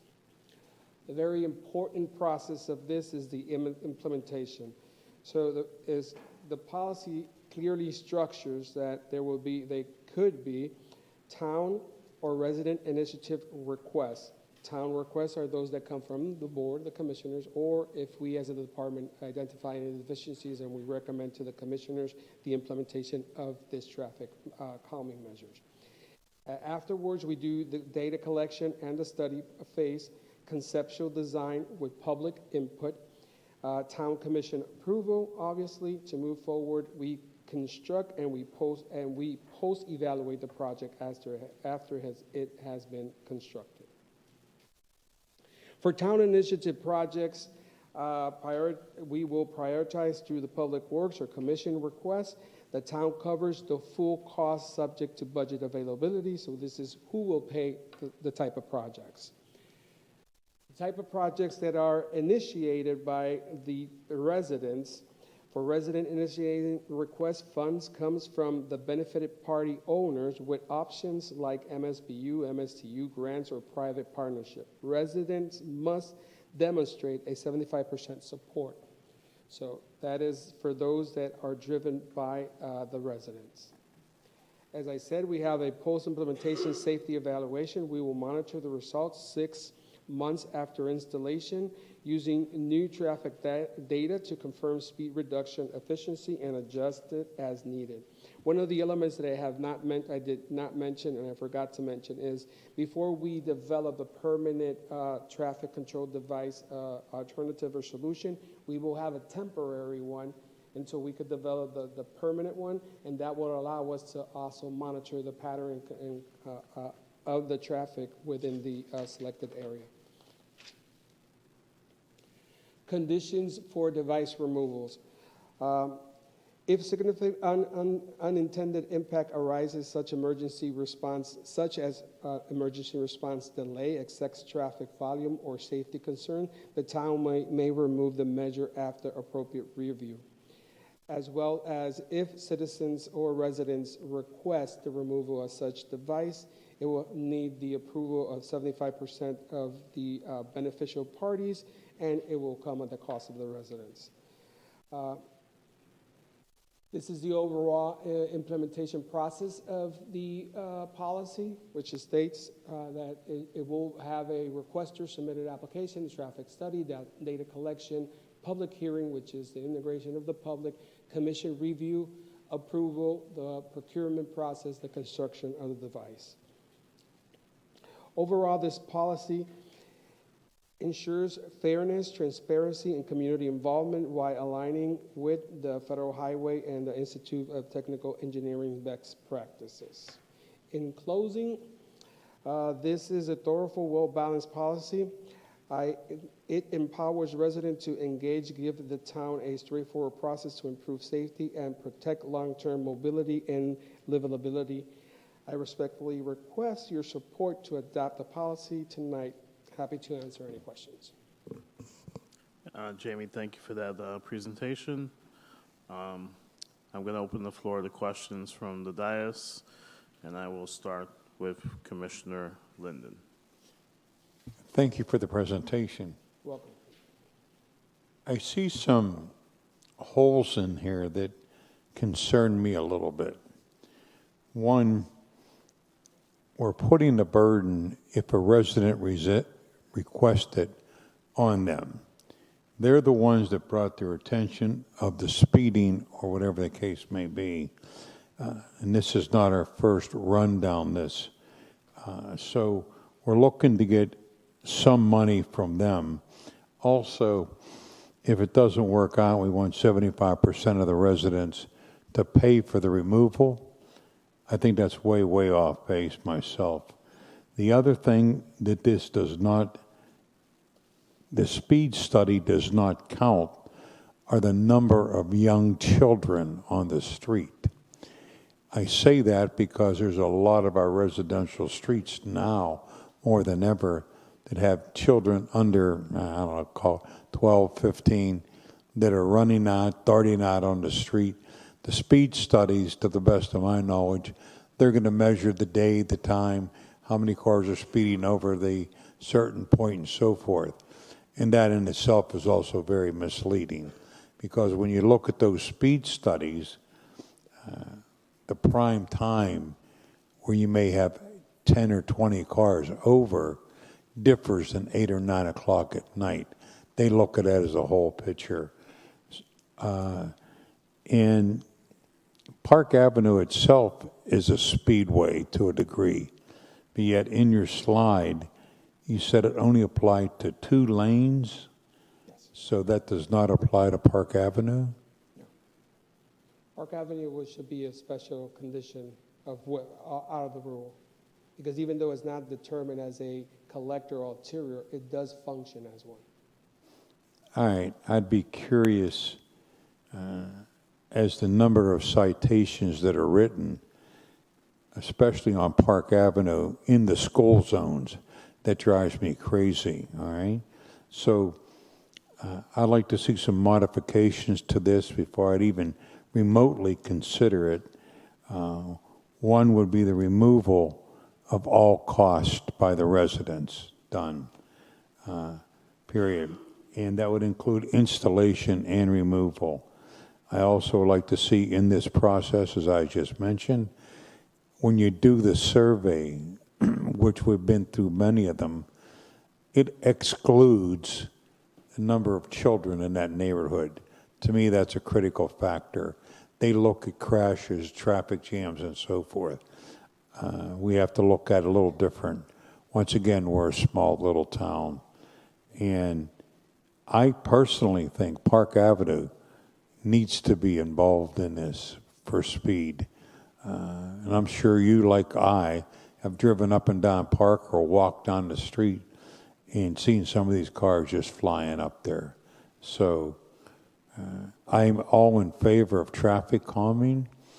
There's some items in there that don't necessarily fit our little town. In that 6-month window, and then we got to hire a consultant. I understand for the safety reason to hire a consultant and get that done, but now we're driving the cost back up to the residents. So maybe take a harder look at something like that to build that framework for the residents as you just requested. Thank you. Thank you. Commissioner O'Rourke.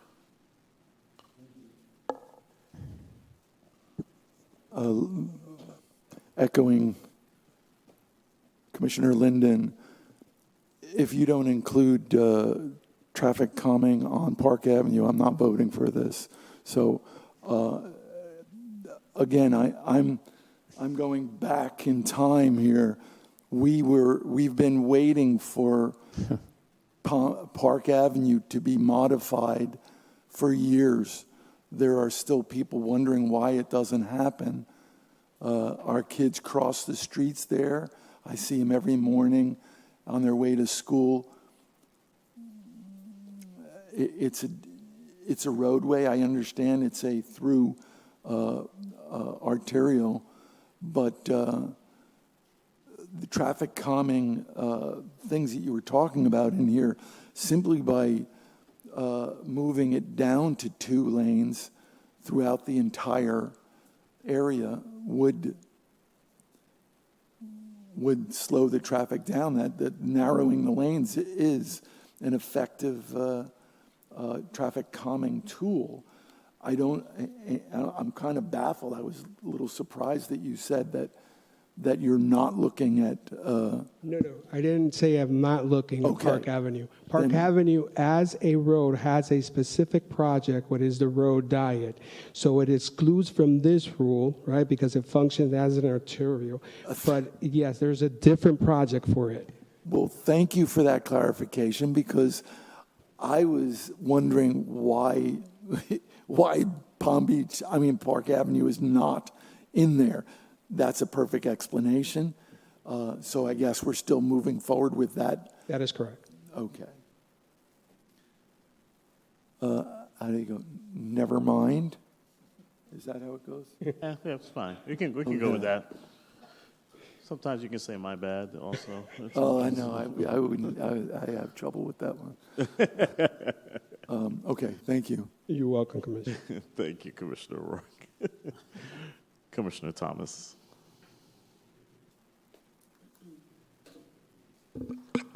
The only thing that I see is the formation of the municipal service, or the municipal taxing areas, because we're so small.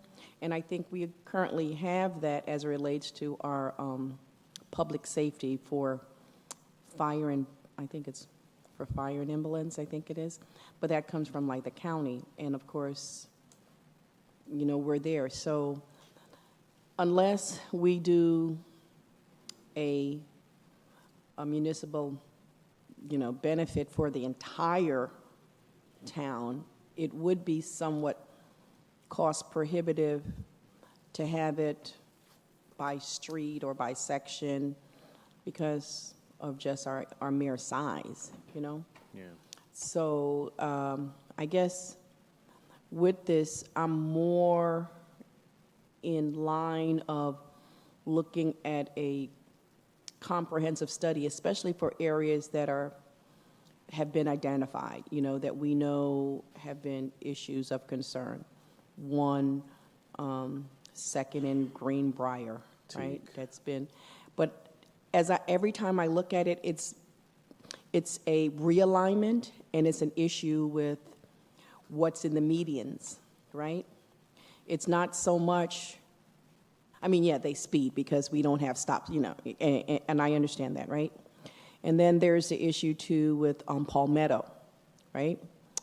But Palmetto is getting a lot of different changes, and one of the things that I know that I had talked about that I do see in here, and that was the exit only on Palmetto, that it exit only east, that we make sure that we have some barriers for that when that new project comes in, I think when Avalon Bay comes in, right?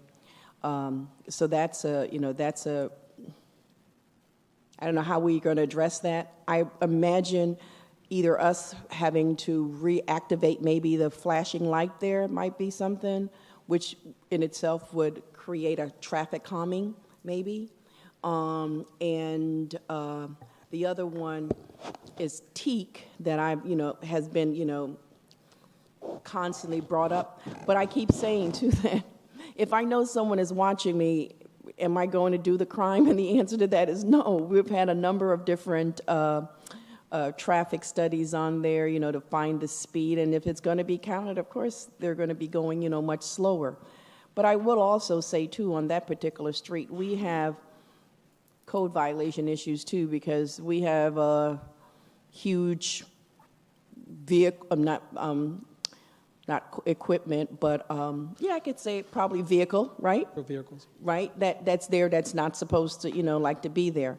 So we have, varying things, but I'm just concerned that with having our town residents pay, that would have to go across the whole entire town, I believe, in order to make that work, or as areas develop, or redevelop, I wouldn't even say that, as areas redevelop, maybe the developer will bear more of a cost because they're impacting that, that situation a lot more. Just trying to figure, that out. But I believe that we need, one, a comprehensive study of areas that we know are going to be hotspots, right? And then maybe figure out what we will do for areas of concern that has nothing really to do with speed for crashes, but more of visibility, Yes. Issues. But I thank you for what you've brought. If I didn't say that first, and I did not. So I wanted to say thank you for that. And I also want to say thank you, too, for the opportunity to be with Public Works and see what's going on there. I really, really appreciate that. Thank you. Thank you. Okay, thank you, Commissioner Thomas. Vice Mayor.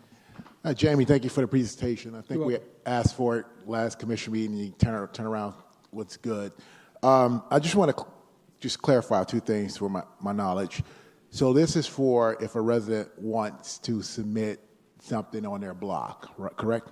Well, no, it's directed by both streams. If it's driven by the town Yeah, or I was gonna get- and if the citizens request. So based on some studies, sometimes we could determine that it's not merit. It doesn't require a traffic control devices, but they still want it. So if you want it, it's initiated by the resident. It has to have a 75%. Approved by the impact residents. And if they all say they're willing to pay for it, then by all means, we can install it. So my follow-up question, because I understand some of the concerns about residents, two follow-up questions. If we see fit for some safety concern, we can bring it up and get it completed, help get it completed ourselves, correct? That's correct. Okay. The next thing is, just in case, if residents, let's say financial, they don't have the money to do this, would there be a special waiver added? Maybe if they got 100% of the signatures on their block, if everybody, cause let's take my block for instance. Let's say if they wanted to put a pool in the middle of the road and only 50 wanted to do it and 50 didn't, or maybe 100 want to do it, but we don't have the money for it, would it be a special waiver?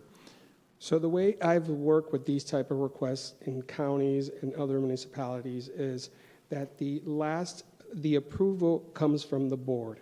So the board has the determination to say in particular request, we are willing to move forward with the request and we want to apply to the project a 75%.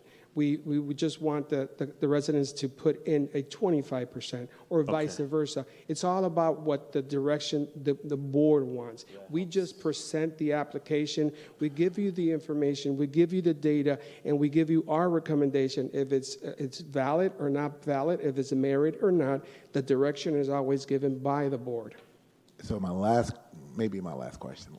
Do we have anything in place like this right now? So No, we do not. We're just putting something together in order to get some more consistency in helping people, of our citizens, of what is the process? How do we do this? How do we present this request? And what are the steps needed for us internally to evaluate each application, each request, and gather the data to determine is it merit or not merit. And if it's merit, all the boxes are checked, then we bring it to the commission and we say, everything has been vetted, it does pass, these are the conditions.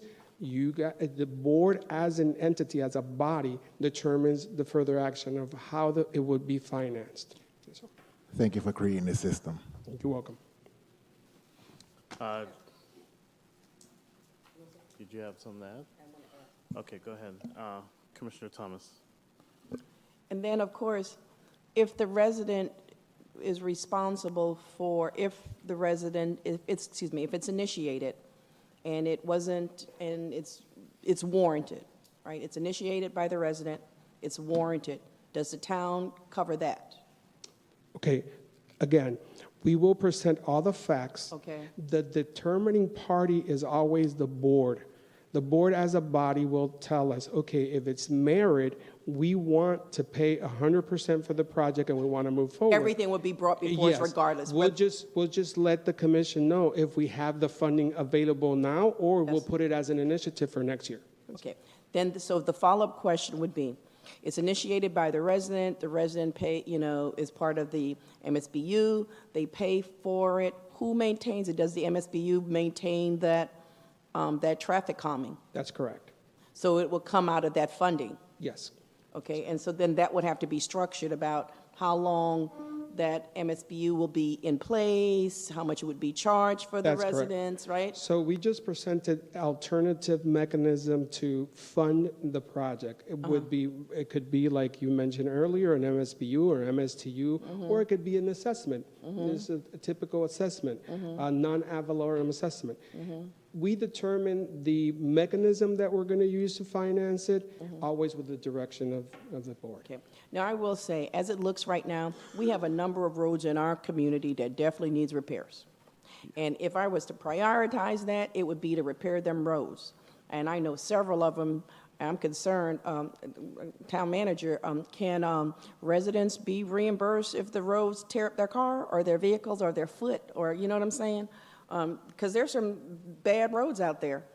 So, in my mind, it would be, let's prioritize fixing our roads and making sure that our roads are done, because I can't say in the last 25 years when a number of our roads have been remilled and, and taken care of, and I feel that ought to be like, the priority. So as a body, I think that would be something that we need to look at as we look forward for budgeting, and I think the manager had made mention to our capital improvement plan.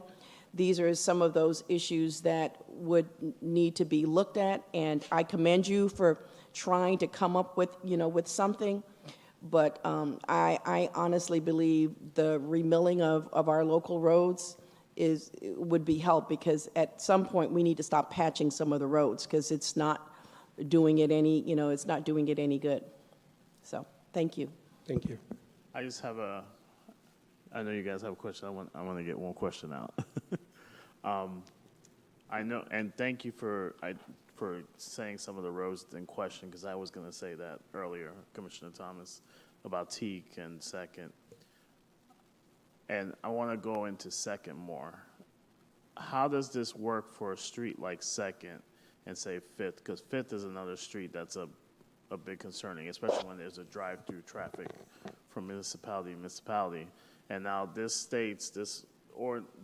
resolution states how 75% of the majority of the street have to sign off on this, but on roads like those, such as Second, Fifth, Fourth, not all of the houses, or only a small portion of houses face those roads. How does this work in that Well, regard? those are property owners, so we've taken consideration every property owner that's within that road, and 75%, if it goes through. Now, there's always, like I say, we develop the mechanism to analyze and present the data.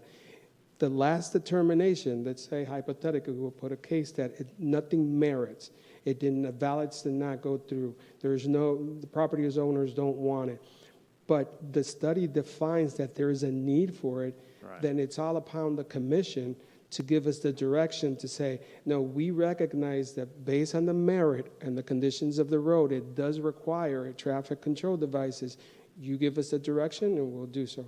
So 4 houses, this is hypothetical we're talking, 4 houses on Fifth all feel the same, and they put in this application, 3 of them, they get 3 signatures. We're good to go. Well, we're good to go in terms of all the process. I come here, right, to the commission. I say there is a request project for traffic calming for Fifth Street. They met the 75%. The study merits, and it gives you all the elements of the study.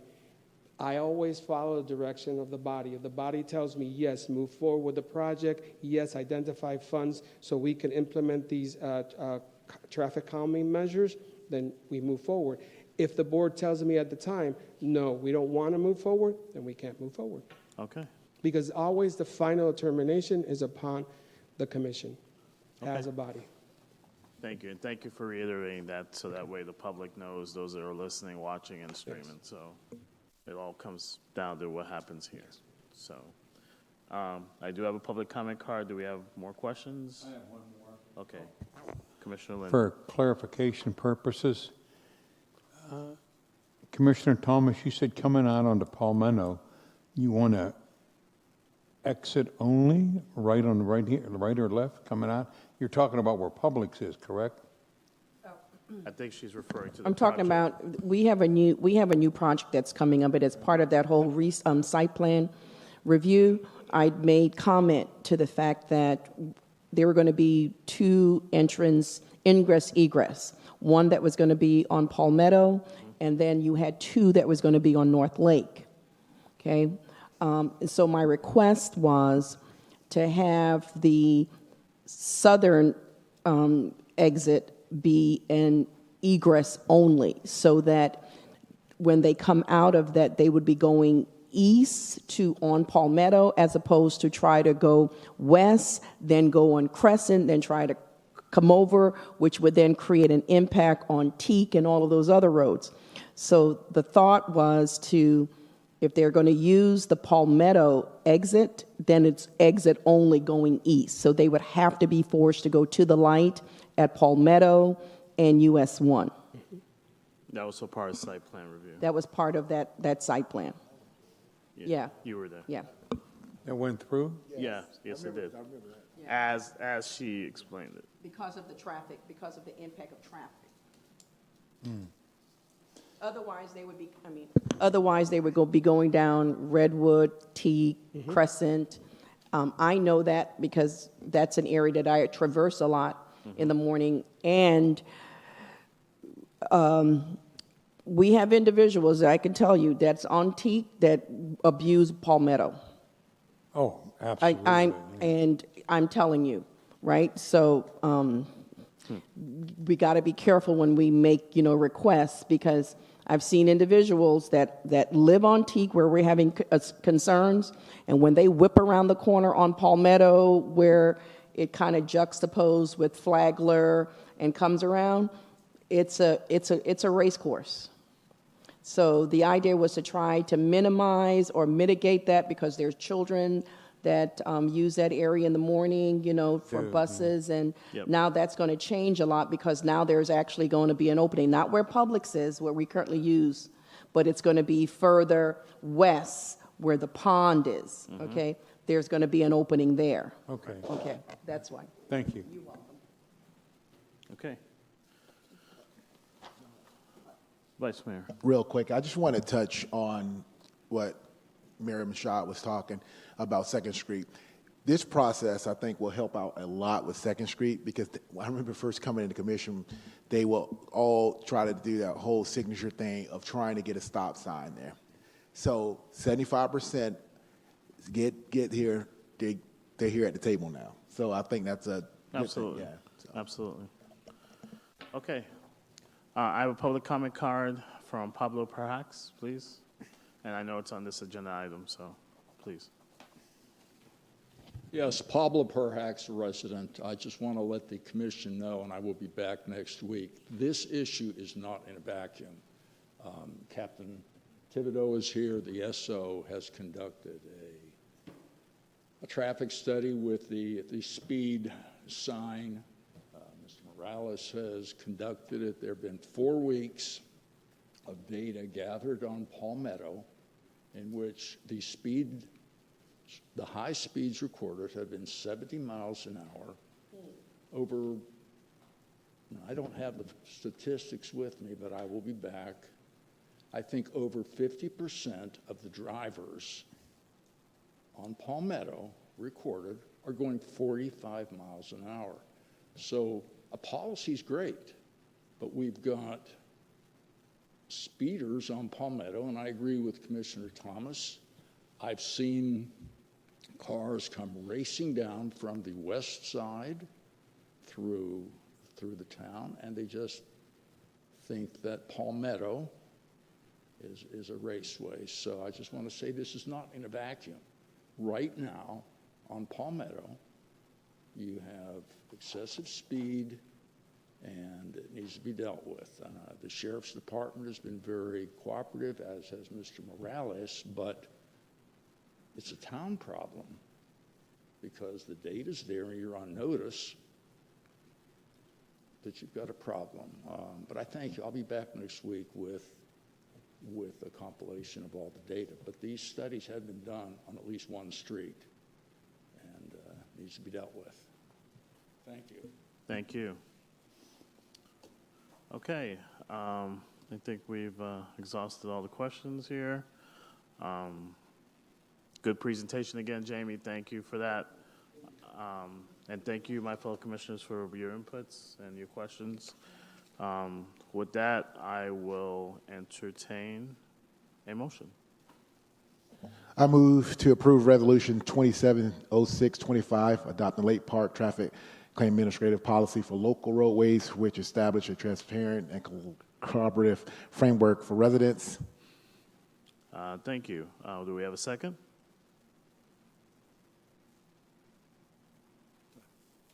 I'll second, and then for a discussion.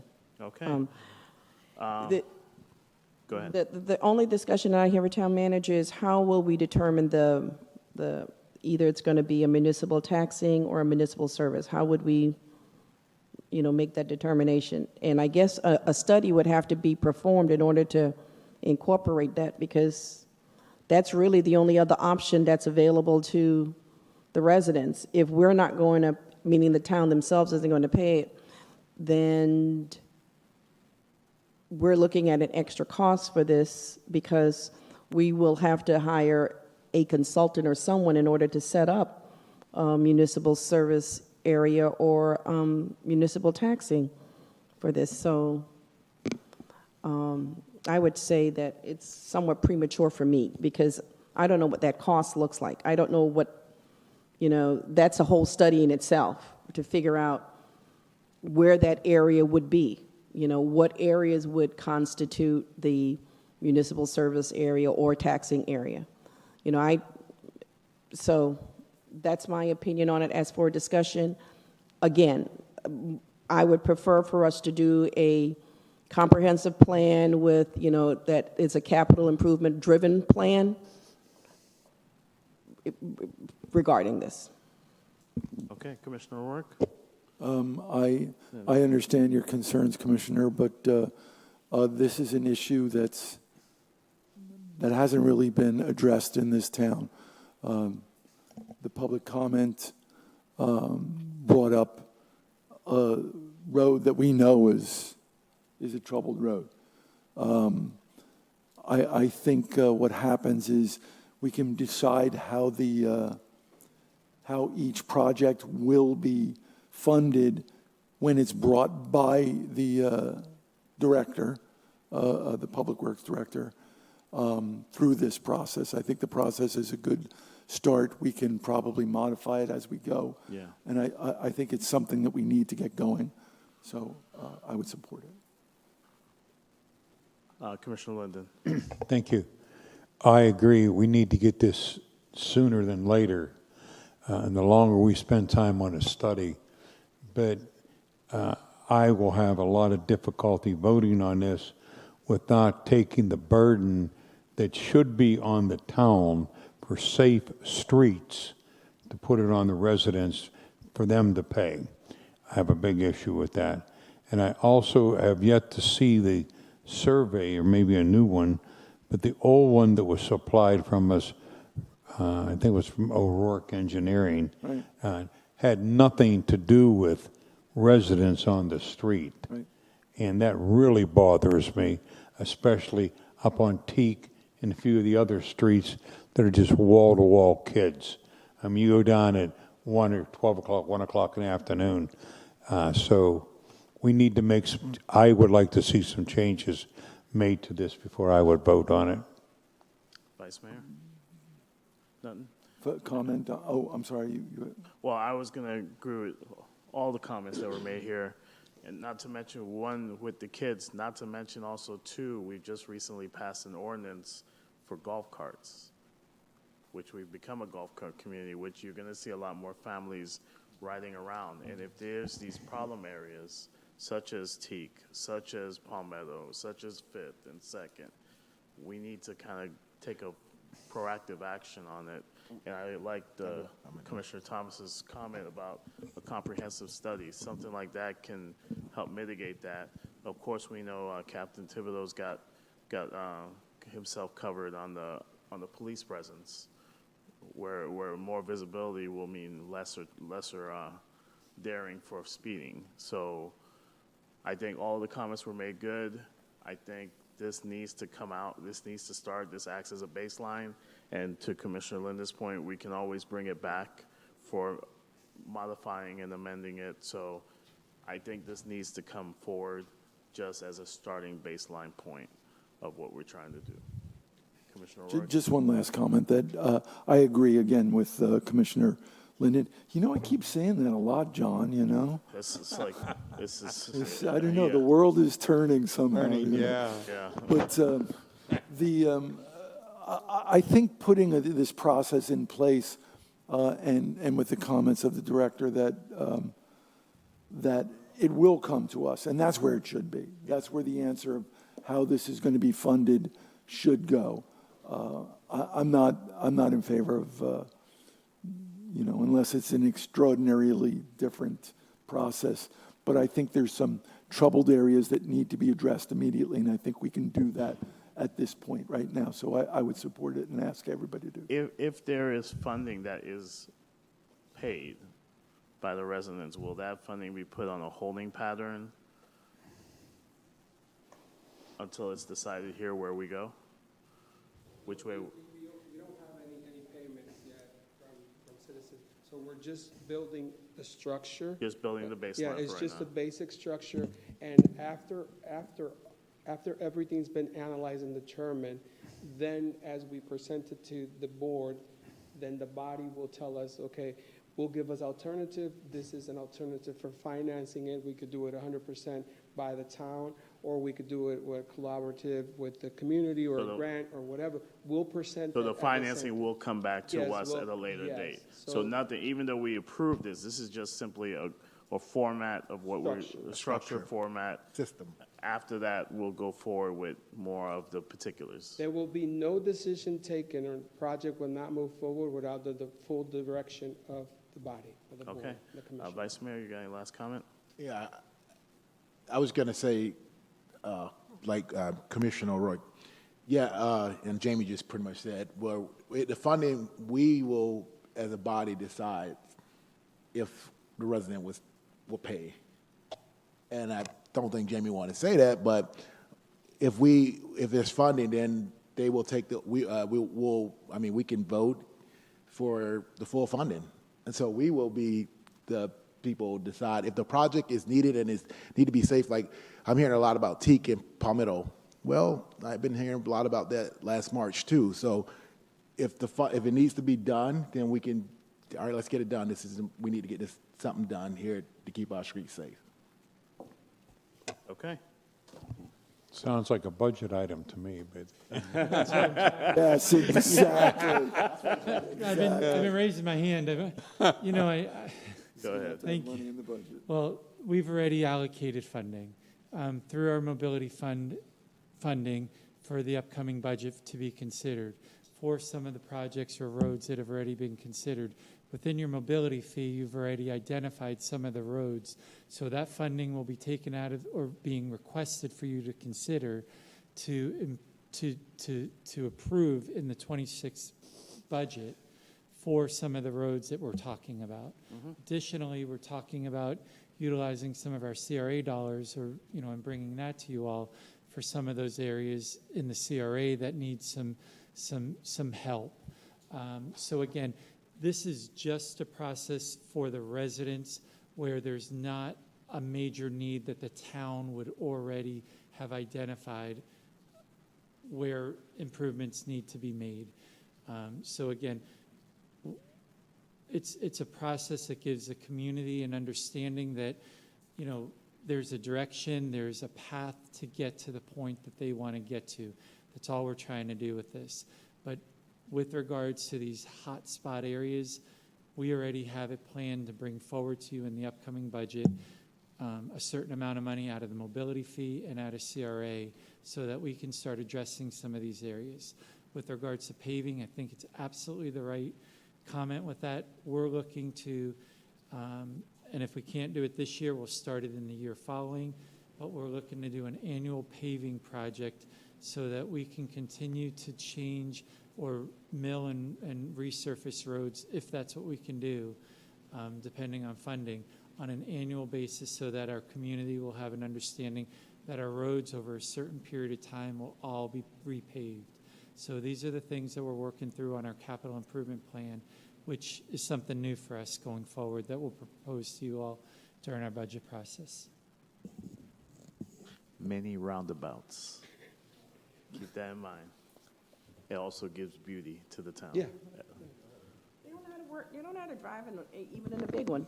I just want to tell you, while we're discussing this, I was in Stewart just this morning. I go up there, that's Stewart, downtown specifically, Stewart. They have a yep. little mini roundabout there. Exactly and why they do not have flowers in there, thank goodness, because this guy went Through it.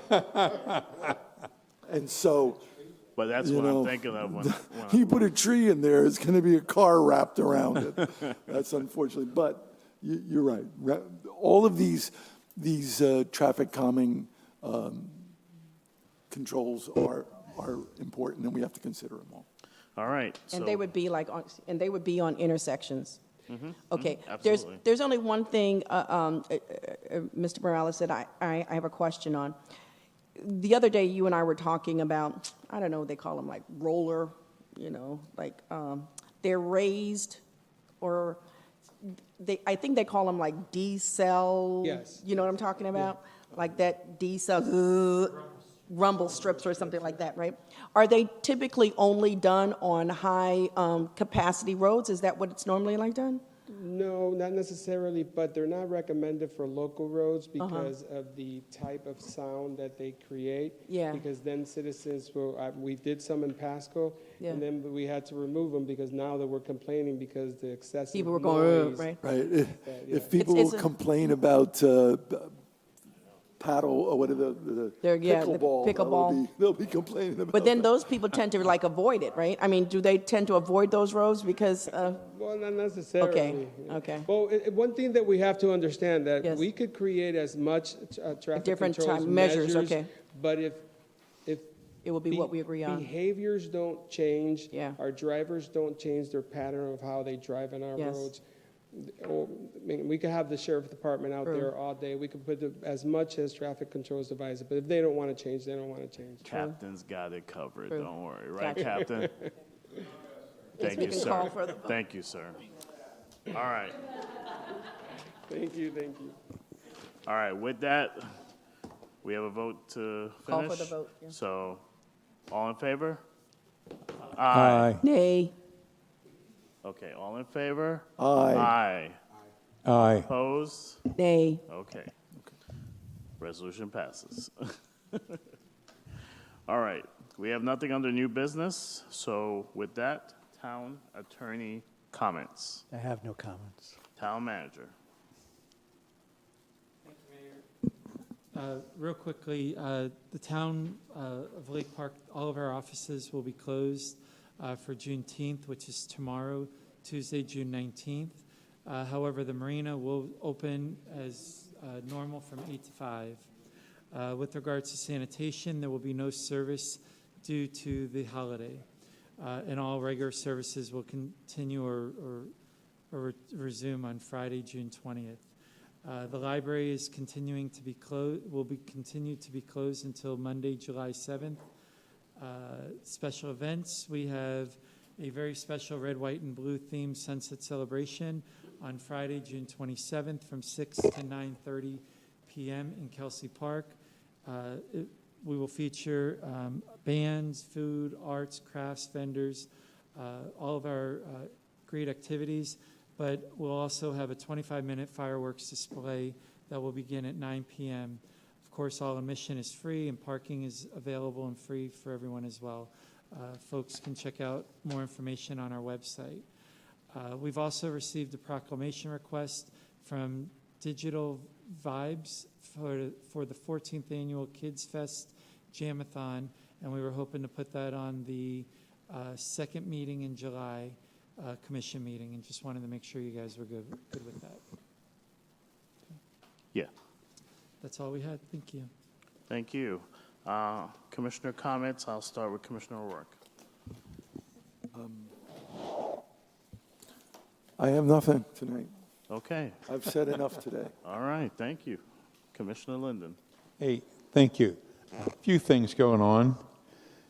We've been getting a lot of activity at the Free Little Library. We've been stalking it a couple times a day. We put a bench out there. The kids are sitting out there reading. And the one guy actually, as Joanne was putting some books, is, why aren't there more in the town? And I wanted to bring that up. Why don't we have more Free Little Libraries? Judy, come on down. You have one, I have one, there's one on US, There's one on, Park Avenue. not just Park Avenue, there's one also on Second, the 200 block of is that Greenbrier or Hawthorne? Hawthorne. That's Hawthorne, yes. So that's. Judy Cooper, Library Director. We haven't had people apply. I've had one person apply in the past year, and the way her property was configured, it wouldn't fit the zoning regulations.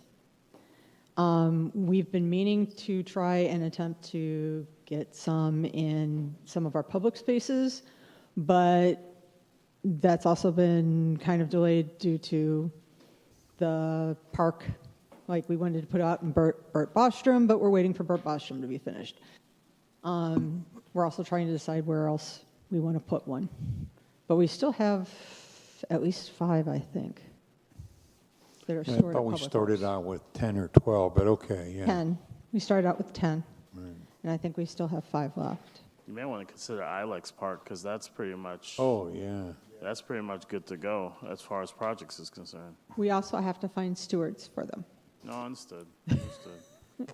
Well, the stewards aren't that bad. You know, we've been doing ours day one, and I think it sounds scary to some people, but, you know, we make sure that the books are full, they're legit to go, and if you have a hurricane, you take them out of there, you know, you put them back in, so, all right.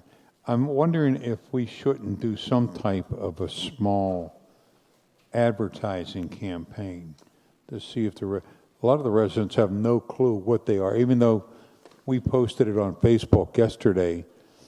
Didn't get a lot of hits, but they saw the free little library. But summer here, kids are looking for things to do, and books may be the way. So maybe we can consider some type of When we get in back the up. newsletter or something. Yeah, when you Yeah. get back to work. Yeah. Well, we're hard at work. We're just No, you're actually- upstairs. I meant when you're back in the office. Actually, we're back in the library. We've got the floor finished. All right. Now we're trying to get the children's room and the teens room spiffied up. So that's our next project. And once we get back open, July 7th, hopefully we'll be starting, like maybe trying to do some of these other projects, like little free libraries. But we've also been trying to get out into the public. Like we just had a silent book club at Oceana Coffee today between 3:30 and 5:30. We're trying to start a chess club at Coastal Karma. And we're looking at other places in partnering with other businesses in town to try and like bring programs out to them. Was your silent book club well attended? No. That's okay. It's a starting point. It's the first one. Yeah. Okay. Thank you. You're welcome. There's been, matter of fact, I got 2 calls on this already.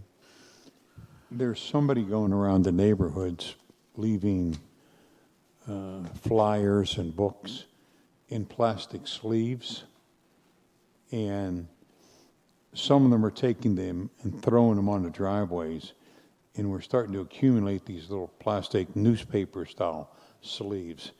Don't know what to do about it, but other than find out who's distributing some of this material and ask them what to do, why are they doing that, you know, so it's starting to make the town look a little dirty.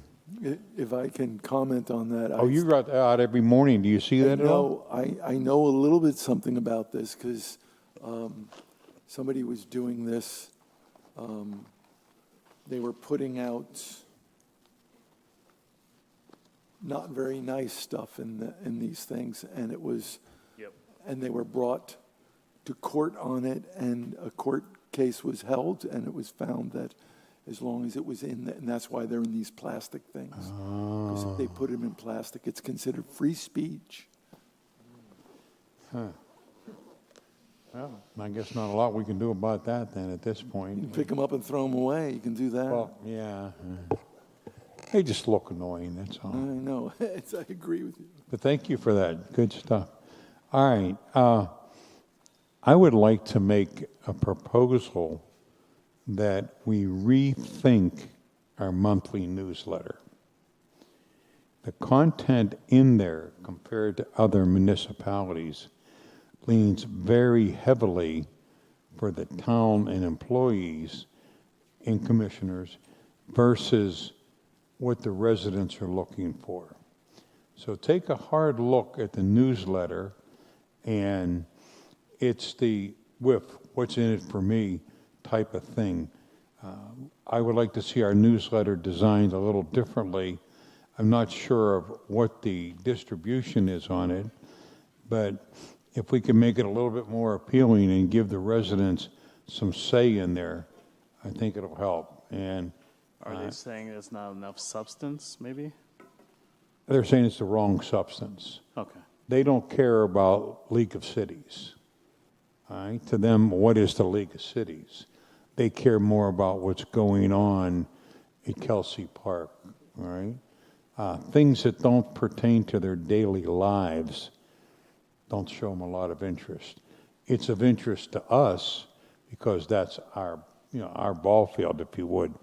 But gear it more towards residential and what we're doing for the residents. I mean, when we do a ribbon cutting, and if it's in there, it's kind of neat. They'll call up and say, wow, I saw you in a ribbon cutting, and glad there's a new business. And that's another avenue.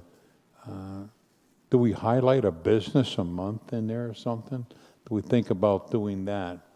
Or additionally, someone from, and I brought the crossing guard lady, people within our town, said something interesting. I agree I understand what you're saying. Yeah, that would be a great story with the crossing guard as an example, because that affects every one of us indirectly or directly. So, all right. So I'd like to have input on that from the commission. And I'm not. Who even does the newsletter now? Is it Merle or? It's our communications. Yeah. Okay. So maybe we can put it on as an agenda item and give her some ideas to what we think and what we're hearing. Residents talk to us on a regular basis, so it may be helpful. The last thing is I received 2 mailings on the change in the sanitation. Last time somebody told me it cost us like $4,000 to send a mailing out to everybody in town. Is that close? Is that correct? Or? It's a significant number. Okay. But it was one single piece of paper, trifold, in an envelope. If we're going to spend money, let's get a big bang for our buck. Let's put something in there.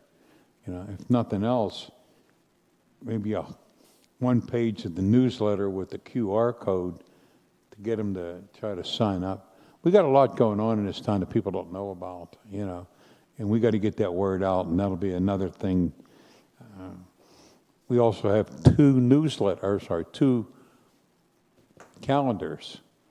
If you want to find something out about the town, you go to the town. If you want to find out something that's going on in the library, you got to go to the library calendar. No, they merged that. Judy shaking her head. That's all merged now. Yeah. Okay, well, that's one. All right. So good. That I know from the Friends of the Library. Okay, how long has that been merged together? Since they started this current site. It's close to a year now. Really? Yeah, it's been over a Oh, year. all right. Okay. Okay, that's about it. Getting late. We got. Okay. So thank you. Thank you, sir. Commissioner Thomas? One, Ms. Franks, are you here? Are you still around? Okay. Is it too late to organize a red, white, and blue golf cart parade? We're not talking about that. It could start maybe at the CRA and then, along Park Avenue and go down. So, okay. I don't know what that means, but it sounds like we're not hearing it. Okay. Yeah. Okay. Ms. Cooper, I have a question for you. I know that we have a reading club, okay? Right? Don't we have a reading club? For adults or children? Which one do you have? We have one that meets at H.L. Watkins during the school year. So those for kids, for the children? We started one for the tweens this past spring, and we're hoping to continue that. There is a private, more or less, adult book club called the Readers of the Purple Sage that used to meet at the library, and they kind of stopped meeting there once. We haven't really seen them since COVID. Okay. I've tried to get a book club going. Mm-hmm. I tried that my first 3 years that I was here, Yeah. and I could never get anybody to show up. Okay. Well, there's some renewed interest. You know, I keep thinking about what do we want our community like to be, and in order to be good readers, our children have to see adults read as well. And so I am asking, and I'm hoping that for those who are out there who can hear me, especially retired teachers or educators in any way that's out there, I was hoping maybe we could like start either a quarterly adult book club, right, where we can suggest books, and then we choose a book, and then we can have like a night out of we're reading, you know, this month because X needs to be completed by, you know, whatever. I've been kind of like thinking about that. And we'll make sure that our employees too, you know, participate as all, you know, as part of this. But you know, like an adult read, I was thinking, you know, an adult read club, because there's that interest.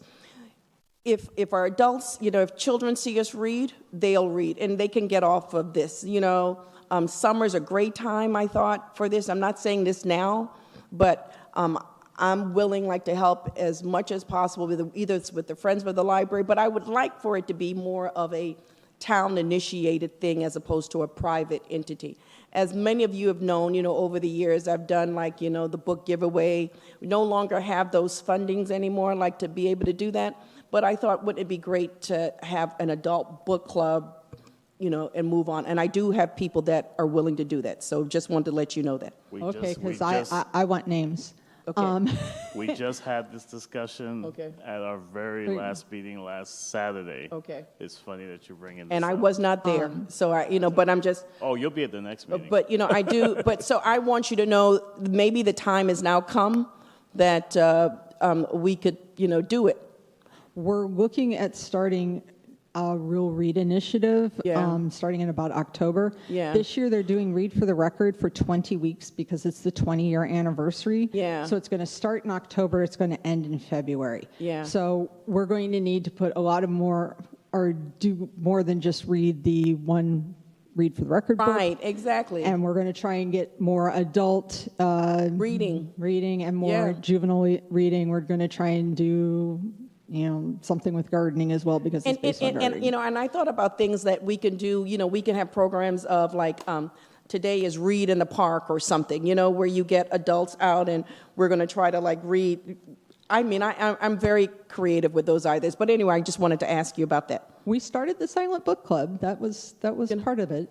You know, so that's my thing. I would love to like see that, because too, it's going to encourage where our students go as far as feeder schools.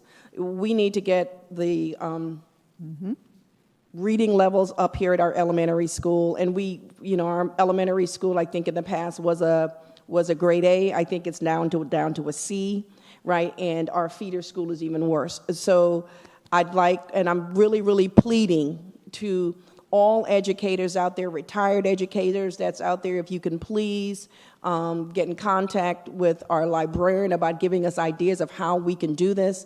I'm a great volunteer for that, especially over the summer. But anyway, so thank you so much on that. If they want to contact me, they can do that at askhere@lakeparkflorida.gov or jcooper@lakeparkflorida.gov. Thank you. We'll be more than happy Very to. nice plug-in right there. Thank you. I'm more than happy to try and get more volunteers.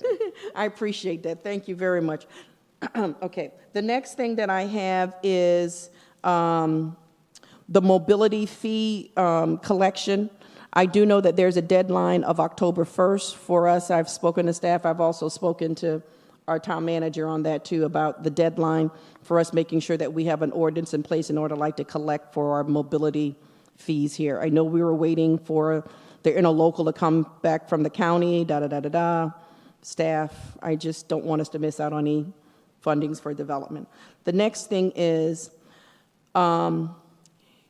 we are now, I don't know when P3 will come back to us. I do know, though, that we are not in a timely manner as far as them making a report to us. I think the last report that was made was maybe in December, I'm not sure. But it would be sort of like nice to have that conversation. I will have a conversation with staff and community development, because there were some things that, in a meeting that I heard this week, and I think some things needs to be addressed, okay, with this. The other thing too, and lastly, our town manager will be coming up to 6 months, and according to their contract, the contract states that within 180 days, this dais is supposed to come up with evaluative tools for them. So we need to know, and it's need to be done in regards to when we are doing the budget. We are within that 180 days. I didn't have an opportunity with our previous town manager. This is all a very new thing to me, so I'm really trying to learn as I'm going along. But we should be right now in the process of coming up with evaluative tool in reference to our town manager's contract, as well as what our town manager had presented, what would be done in the first 3, 6 months, and year here. So I just wanted to bring that about so that we can start thinking about it, and maybe, if not at our July meeting, the July 18th meeting or something, or when we're going through this, so that we can get some evaluative tools going on. In the past, I've seen how complicated and difficult that is, but it would be nice to know, and I have spoken to our town manager on it too, stating that if there is an evaluative tool that they have been using in the past, it would be nice to be able to be distributed so we all know what needs to be done. We did have something in the past, and then we were trying to transition to more of like a SMART goal initiative with the evaluations. Well, according to their agreement, it was stated that a strategic plan for evaluation would be developed within 180 days. Okay. And so I just want us to be cognizant of that and to try to make sure that we're moving forward, because as much as it is us, and I truly respect and love our town manager, it's all a comprehensive process, both with ourselves as a commission and how that deals with us, as well as with staff, how staff is also dealing with our town manager. So I just wanted to make sure that we put that on record. It is now, and this is a time when we start making those evaluative suggestions. Absolutely. Thank you. That's it. That's all you got? Yeah. Oh, wow, okay. Vice Mayor. I actually was going to talk a little bit about security, and we got a comment about security. A lot of crazy things are going on around the world, but we want to make sure that our town stays safe, and definitely our staff and commission.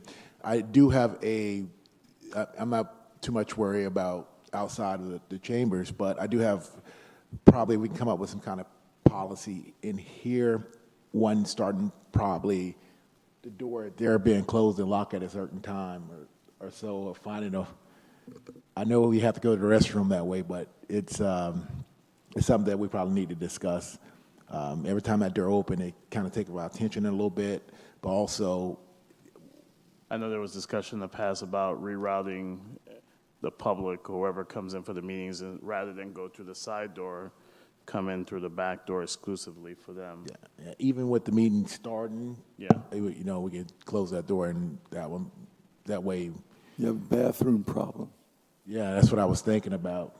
I mean, as far as going to the bathrooms, that should be fine. It should be, but yeah, again, that's. We'll just lock this door, only have exit. I've spoken. I think that this whole configuration is not safe. Period. I've spoken about this a number of times. This is not safe, and if anything, we should probably be facing the opposite direction. And if not, then keep these doors behind us like locked and only us. The other part about that too is just a presentation. Someone is up here presenting and we walk right in front of the whole entire presentation. So it's not functional. It's not, and that we just need to think about. And I was just trying to think of the rules of like coming from a school education where we are back in the days of schools bring everybody together, but now we trying to keep people apart. We have signs and rules on what's allowed on campus when you first walk in, and it just courtesies of what should happen, security measures that should happen. So maybe we can come up with a policy or something that have security measures come in. I just thinking walking in that door right now could be a safety concern. So. I can move fast. So, I mean, something we probably need to discuss just to keep, sometimes we have packed houses in here with multiple people. So I know we have a police officer, I'm about to call you a resource officer, I'm sorry, but I know we have a sheriff here, but it just to protect everyone. I think it's not enough to have enough safety, so that's my comment. Okay, thank you. Since we had the topic today of workforce housing, i.e. affordable housing, just want to get an update or even brought back to attention about ADUs. ADUs was something we considered as an option for the community. It was something we had, I believe, multiple workshops on, but it kind of been put back on the wayside. So I'd like that to be revisited and brought back to attention. Also, and I don't know, Reniti, excuse me if I didn't pay attention to it, kind of like an update on camp, how that's going with the camp, if we can get an update on that as well. Because for me, just like Commissioner Linden is concerned, there's a lot of children here in town now, and they keep on coming because there's new families that are moving into the neighborhood. I just looked at Zillow and checked out all these MLS listings, and there's a lot of sales going on here, which means a lot of new families are going to keep coming. So we almost have to be proactive to that, because new families mean husband, wife, and kid. And across the street from me and my mom, we had a neighbor, a brand new neighbor, already 2 kids, back to back, 2 babies. So for me, it's like think ahead, not think when it's necessary. So just something for that, just to find out what's going on with the camp and just to hear things about the recreation side and what's going on. So, but aside from that, it's all for me, ADUs as well as the recreation, and that's all I got. So. Motion to adjourn. Second. All in favor? Good night, everybody.